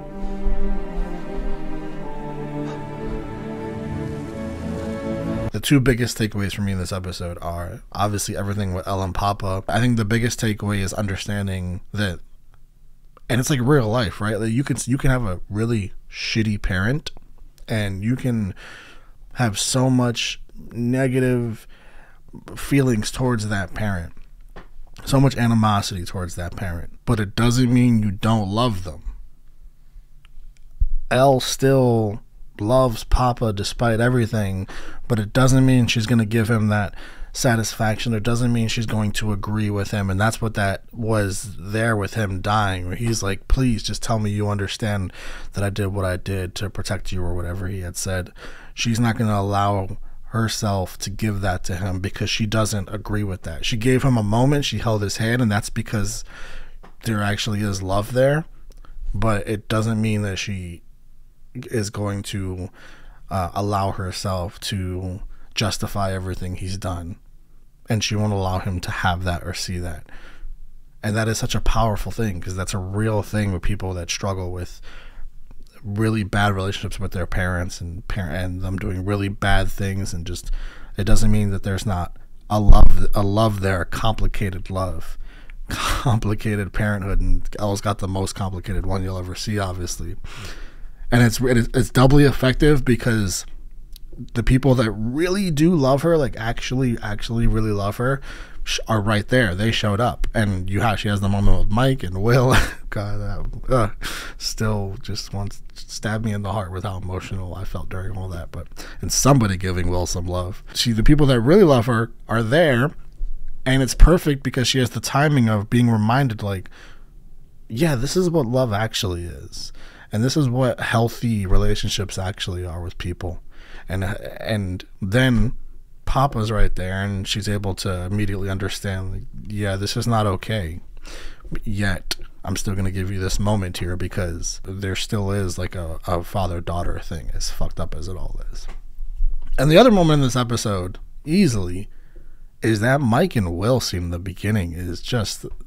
And I struggle to think of one single scene from this show. There's been a handful, But one scene that I thought was more impactful than that scene, the look away from the whole delivery from Will, and it being him trying to tell Mike what 11 probably feels like, but it actually being, and you realize it as he keeps going, it actually is how Will feels. And then it hits you like pretty quickly into the speech he's, or the what he's trying to tell Michael there. It hits you pretty quickly, like, yeah, this is actually how Will feels. And it keeps going and it's all coming out. It's like pouring out of him. It's like he's always wanted to say this stuff, but he can't say it as himself. He's got to use a different person's perspective. And then the turn away and the looking out the window with just the complete breakdown and the tears, and that just give the actor everything in the entire world, because he deserves every ounce of it. Incredible. Noah Schnapp is just Noah Schnapp, an absolute force to be reckoned with, as is Millie Bobby Brown, who killed it in this episode as well. These last 2 episodes have been acting masterclasses from those 2 actors. I got my best friend here in this show, Dusty Buns. He's gonna join me. He's gonna protect me. I feel safe as long as he's by me. And this episode is long as fuck. Hopper kind of ripped. We do have that bait to get to, remember? She's like, especially now. I'm dreaming about it. Oh, yeah? Mama's mind into Billy's. I can go into Max's. Oh. She can carry me to Vecna. Oh, Piggy. I can protect her. Yeah. From one. Fight him from here. Mind fight. Righteous. She needs a tub with a bunch of salt so we can enhance her psychic powers so she can save the world from this super bad dude. He's gonna be all about to it. Make this salty tub, we require your kitchen. Yeah, yes he is. Get that pineapple off of the pizza. Why? Why would you ruin it? Jesus. I'm really gonna enjoy this combination, I feel like. Just thank you. Thank me. Yeah. For giving my kid the biggest thump of its life 2 years ago. If some other girl would give me a proper thump. Oh, if only the timing. Oh, the timing question. Like, you know, part of me thinks that we would have made it. Oh. Steve. Oh, you two. Another complicated. Anything involving Max being able to smile at this point, I'll take, because what a heavy couple of seasons for her. From the moment she entered the show.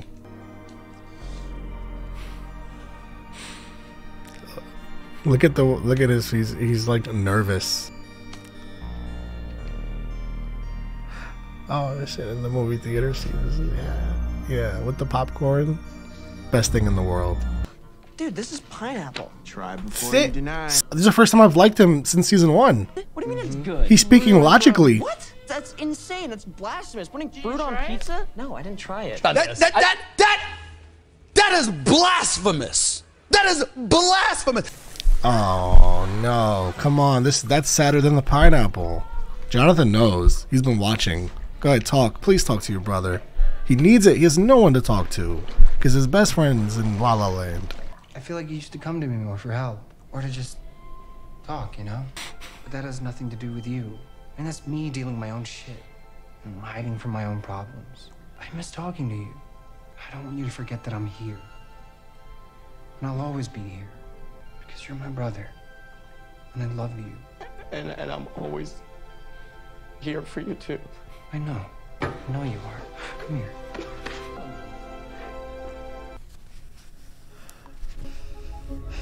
There's not a thing to say about that everyone doesn't understand watching it. He's on to it. He knows. It's not working. What? What's not working? Max's plan. I know you can hear me. I would pray that something would happen to him. Something awful. The day that he died, I think that's why I just stood there, watched. I didn't know if he deserved to be saved. Oh.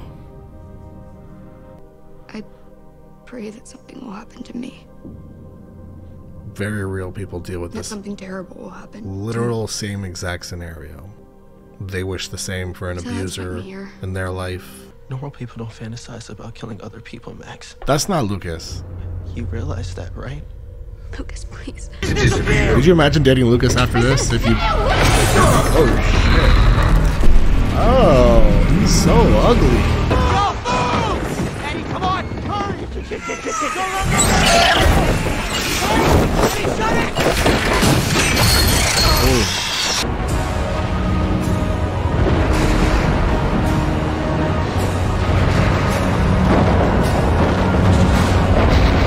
Oh shit. Be here right now, man. What the hell have you done? Oh shit. You need to leave.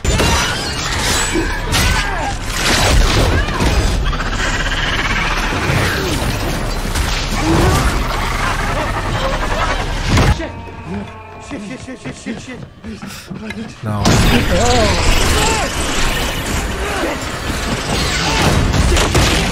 Oh no! Go! Let's go! Is the hero conversation? The hero conversation with Steve earlier on? Eddie, stop! Eddie, stop! Eddie, what are you doing? Buy more time. Elle, she's here. Elle's here, right? There's no way Max dies. Fuck that.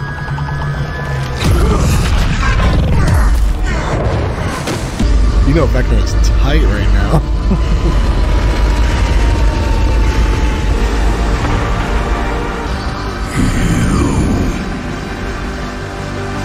Hi.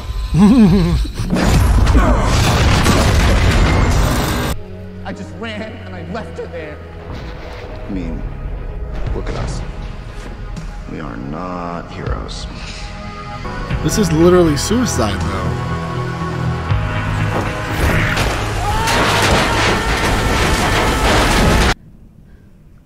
If you touch her again, I will kill you again. Is that what you did? You should do it either way. I know what he did to you. You were different. I saw a means to realize my potential, to transcend my human form.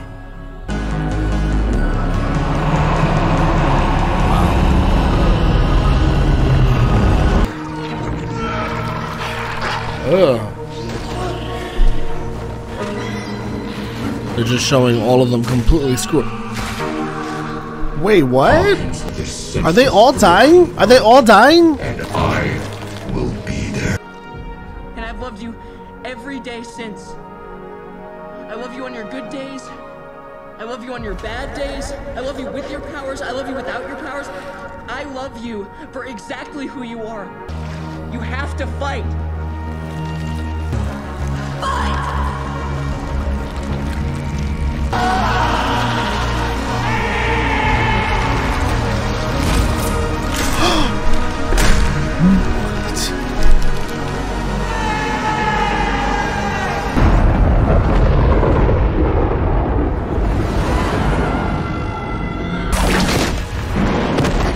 I don't believe in a higher power or divine intervention.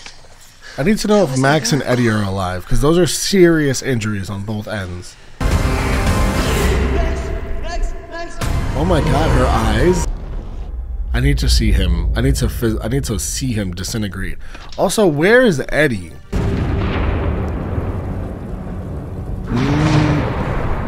No, I need to see it. I need to see it. Bad, huh? No, you're gonna be fine. Is he actually not okay? I didn't run away this time, right? You didn't run. You're gonna have to look after those little sheep for me, okay? No, you're gonna do that yourself. Nah, man.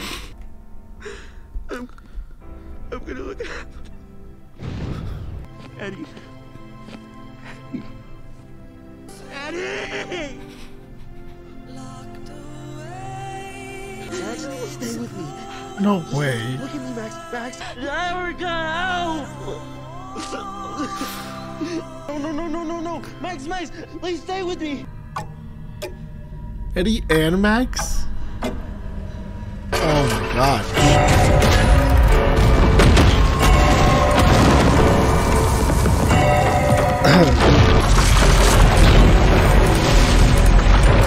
Is that the regular? I can't think right now. It's too much. Is she gonna bring her back? Can she do that? Hi. Hi. Max wanted to have a sleepover. They love to do this. Hellfire. Eddie Munson, the leader of this cult and prime suspect in the murders, has been missing since the earthquake and is presumed dead. He went out a fucking hero. And now we gotta look at this guy? He couldn't walk into the crack in the earthquake?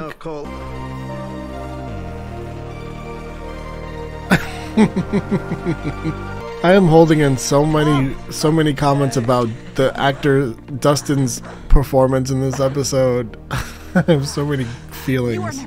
You think he was just sitting around? No, I'm sorry. We just couldn't risk contact. Jonathan Byers we're talking about here. Shot to Steve. Just feeling pain. And Robin with the best friend pat on the back. She died. I mean, clinically, but... It was Elle. She came back. Elle brought her back. I don't even understand how. But is there anything else that we can do to help?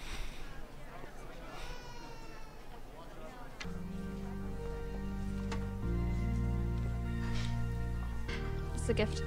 Oh, You're welcome. For me? Oh, you really shouldn't Oh, have. but I did. Oh, but I did. I just don't even deserve it.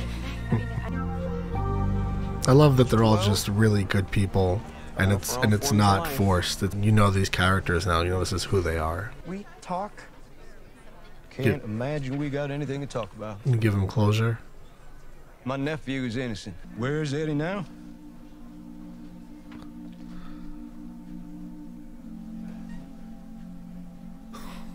I don't have anything left to me. Don't do this. Cat and Matarazzo. Loved him. Even in the end, he never stopped being Eddie. Sorry I wasn't here. I mean, I'm glad you're here too. Otherwise, who'd have been in charge? Steve.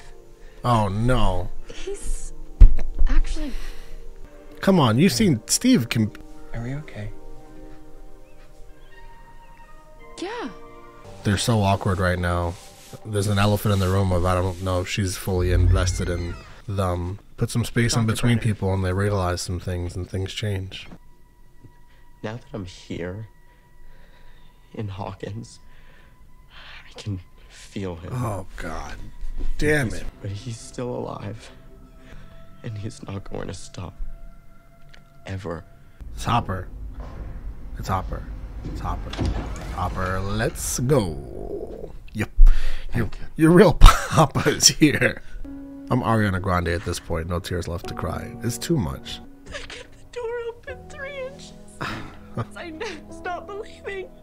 I know, it's okay. It's okay. Your hair. Your hair. I lied about the tears. I mean, she was being bullied. You didn't do anything, but it's fine, Joyce. I still love you. Hey. That's your friend now. You're grown. Yeah. In multiple ways.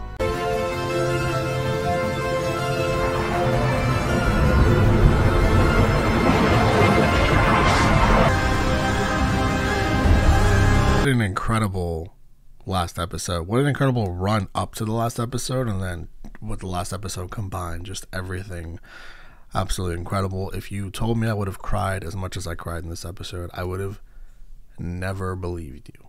Especially if you told me I would have cried as much as I cried in this episode with everyone surviving except Eddie, and then told me I would have been hit as hard, like I would have felt that death as hard as I did. Again, I would not have believed you. I'll start with the negative, the nitpicking, I guess you can call it, because there's so much good, and I want to focus more so on that. But can't never not lie to you guys. A lot of the battle sequences in this episode felt super anticlimactic. Like a lot of the, you know, maybe some of it has to do with the fact that the episode is 2 hours, but everything involving a battle, period, which is not usually how I felt during Stranger Things. Every time like shit is really hitting the fan in this show, I feel highly anxious.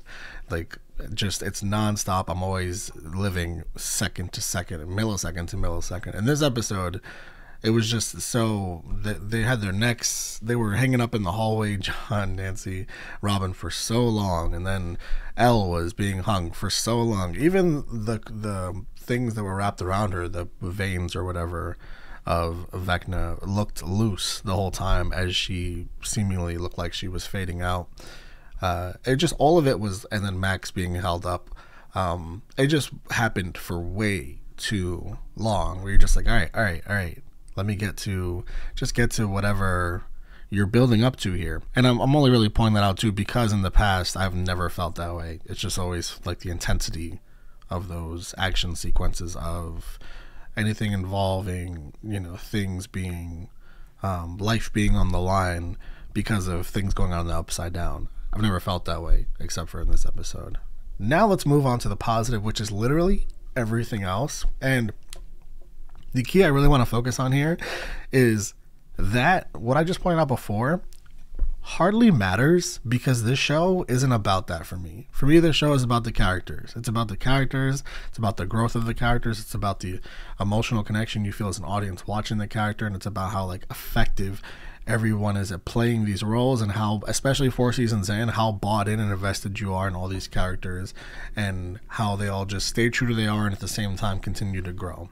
This whole episode was absolutely 100% driven by every character in this show, especially the main characters in this show. That's why you're so affected by what happens to Eddie, because Dusty just being there by him, giving the performance of his absolute life, and the actual real arc of Eddie and the comeback hero after flashing back to what he was ashamed of previously and just feeling fully, it's like Dusty was telling his uncle he didn't run, he was a hero, and Eddie really was in his last moments, and he was fully committed to being that person. And it's just such a, for someone that has felt like, you know, he's been left back 4 times, the actor is still in high school and he looks like he's, you know, beyond, like a decade beyond high school yet.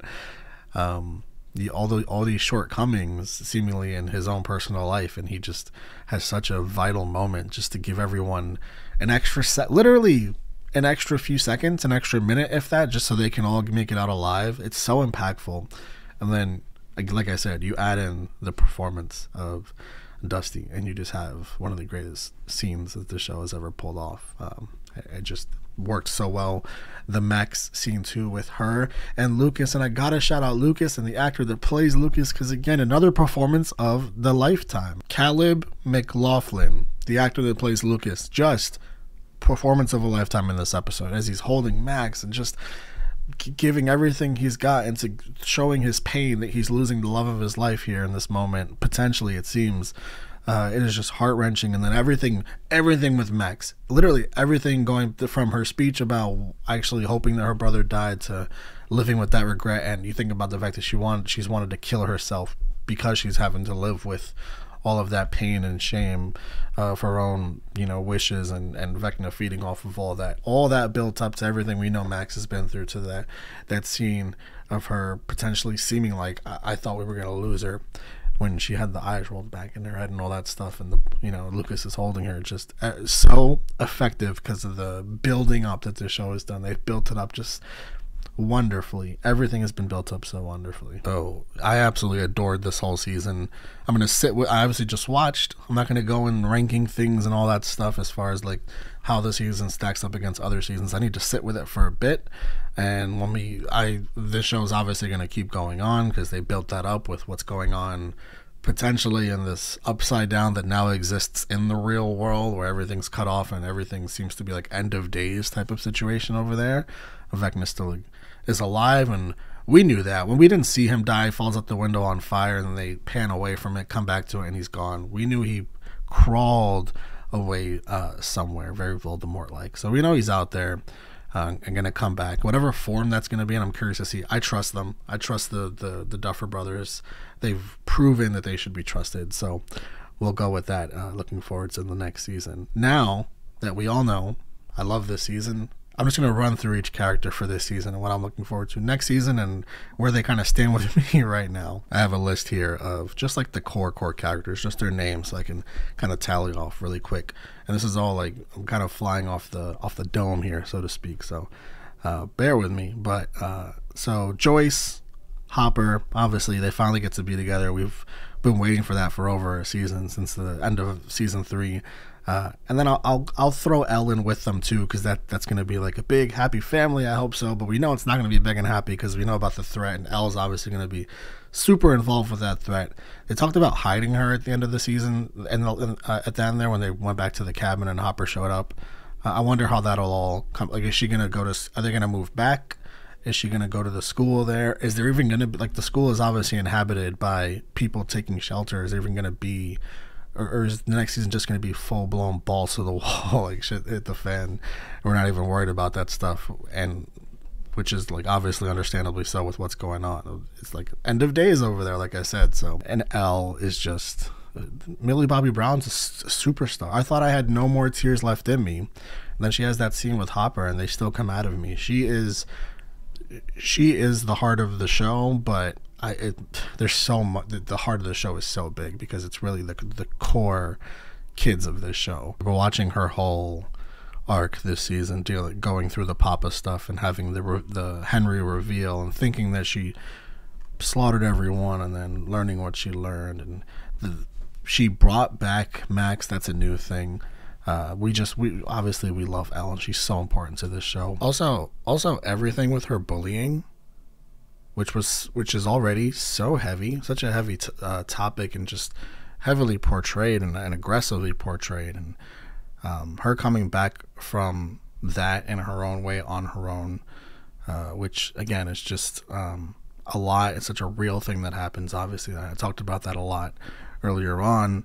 And I think there's something kind of shown here where Elle's a superhero.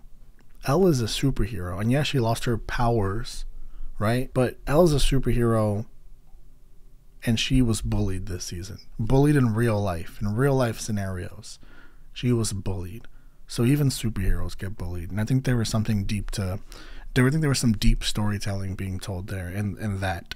And I hope that, that brought more awareness to bullying in general, which is, again, such an important thing. And kids who get no help from anywhere with the bullying and resort to whatever it takes to defend themselves. And sometimes that ends up being what seems like something extreme, but, where was the help for these kids that were getting bullied? So I think it's just deep storytelling, again, told by the Duffer Brothers. So more props to them. Eddie, again, I mentioned it before. I just can't believe I was hit that hard by his death there. But I can't believe it really when I think about his arc. What a great character in this show. Eddie forever. Eddie for life. Robin seems like a new romance there. Seems like she finally might get what she wants. I don't know. They're playing up to a little bit.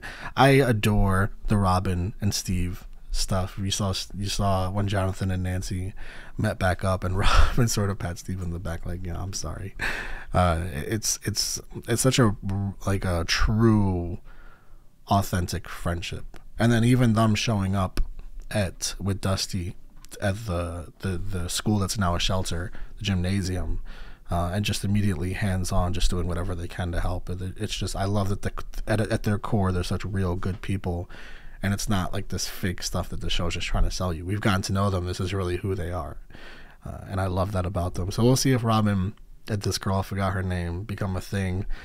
Steve, Nancy, John, is this a love triangle now? Nancy is definitely not. Nancy and John are not on the same page. It seems like Jonathan still wants it, because he's asking the question, are we good and all that. I'm just going to go into next season seeing what happens, because I don't know. I don't feel like what their foundation is something that's built very strong right now. Obviously, they've been apart for a while and things have been crazy, But even before that, they had issues, major communication issues. So I'm not sure if that's something they can work past. Plus, there was the Steve stuff. I don't know how that affected Nancy. She didn't say anything. So we'll see next season. Personally, if I'm Steve, I take the lesson learned. I move on. And I find, even though he's like consistently moved on because he's dating a lot of people, which we've seen. Well, we don't see it happen, but we hear about it. I just still move on. I keep it going. Max, will she wake up? And I already talked about how amazing her arc was with everything from the very beginning to Billy. She's just a tortured soul, literally from the moment she entered this show. A tortured soul. And she couldn't possibly be more tortured now. She's in a coma. So will she wake up? I'm so glad. I really thought she was going to die there right after Eddie. And it was so much. And in my head, my first thought was if Sadie Sink is killed off this show, I love everyone in this show, but I don't know if I want to keep watching if they kill her, because I feel like there's so much more to gain from her. She was incredible. She's probably the overall MVP of this season. Like, yeah, getting Matarazzo, Caleb McLaughlin, Dusty Lucas's character, they had breakout performances to me. Noah Schnapp, I'll get to him. I will get to that king. But overall, with the amount of scenes that she had, the importance she played in the season, I feel, and her performance as an active Sadie Sink, I think is the MVP of this whole season. Now, the core kids, the core four, we talked about Elle already. Dusty, Lucas, Will, Michael. Let's start with Lucas. The growth. And let's not forget about Erica too. Let's not forget about Erica. She's such a badass. She'll throw herself in any situation and make sure that she's a part of like the victory team, the victorious team. The Lucas growth in this season was beautiful to watch from the beginning, and wanting to be, like he said at the end, wanting to be in with the It crowd and standing up to the guy at the end of it, just going with his heart. And I love that moment for him. I love the overall growth from him, just going in the direction of what's right, so naturally too. Dusty, the performance. And I love too that even with Dusty's performance, I love even with the amazing top tier performance from him in this last episode, just probably like, I cannot get over his performance in this episode. Throughout the season, he's still Dusty. He is so consistent as a character throughout the whole show, from the very beginning, literally to this very moment. Probably, definitely the most consistent character. Just is who he is, true and true. A hero as well. It's not just he went back to go get Eddie. He did what he got the chair, jumped up. He made sure Eddie tried to stop him from coming back, slicing off the blanket rope. No, Dusty's a hero too. But it's just so consistent throughout. Love that one of them. You know, you have one character that is. Speaking of consistent versus not consistent, Michael goes from great in the start, from the very beginning of the show to now, goes from great friend, the best friend you could possibly ask for, to really shitty friend, to really shitty boyfriend, and balances those two at the same time somehow, some way. Then goes to great boyfriend. Never really gets back to great friend.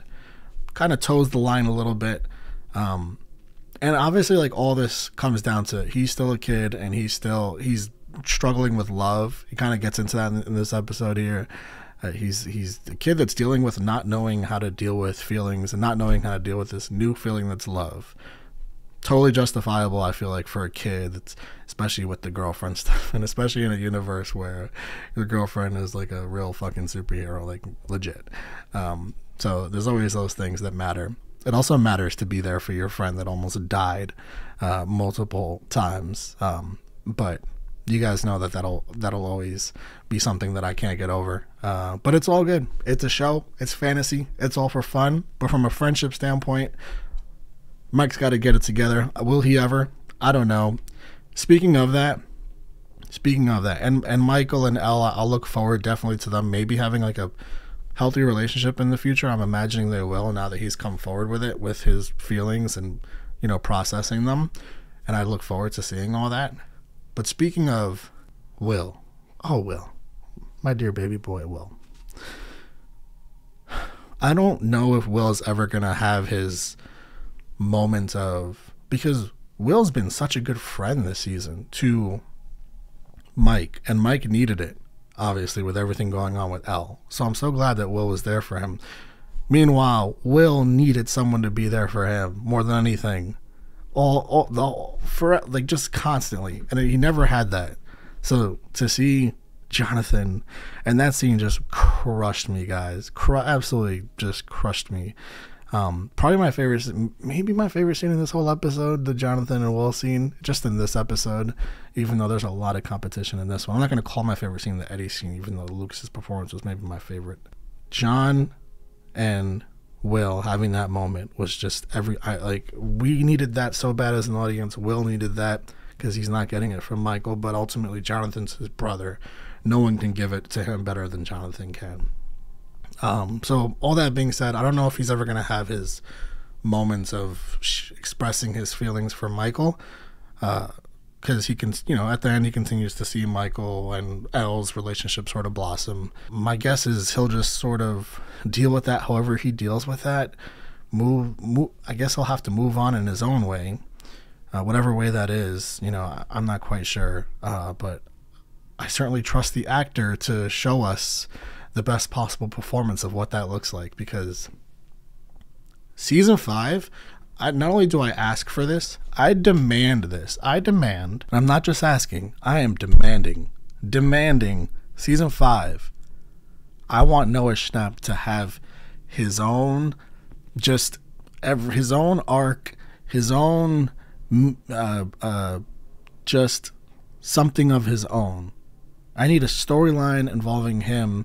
And you know what the irony is of what I'm saying and what I'm kind of thinking of here is I'm thinking of, I want him to have prominent scenes consistently where we get to experience time with just Noah Schnapp on camera.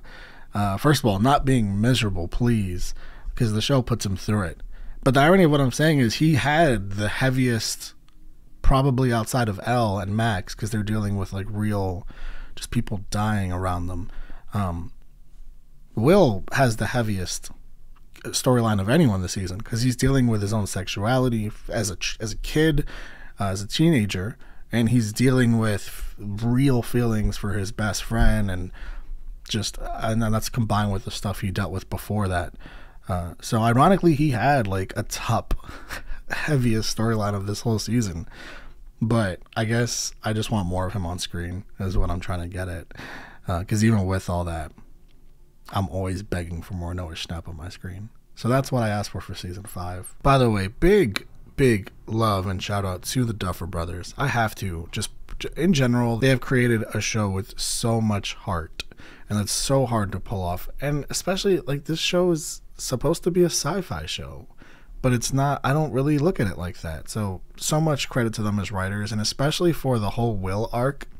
You know, when I start to pick up on the couple of hints that I first picked up on, and there was stuff that happened before that I did not pick up on, and some of that was because I wasn't sure if the Duffer Brothers would have the capability to write that kind of storyline for Will, to write a teenager going through figuring themselves out and just this whole heart-wrenching storyline, because a lot of people try and write that and fail, and I feel like a lot of that has to do with the fact that they haven't experienced that themselves, and it's such a deep personal thing to write, and the Duffer Brothers pull it off. I feel like a lot of that obviously is from the actor. But I feel like the best way to write that is working through your actor, if you've been through it yourself, or sourcing through other people that have been through it, have experienced it,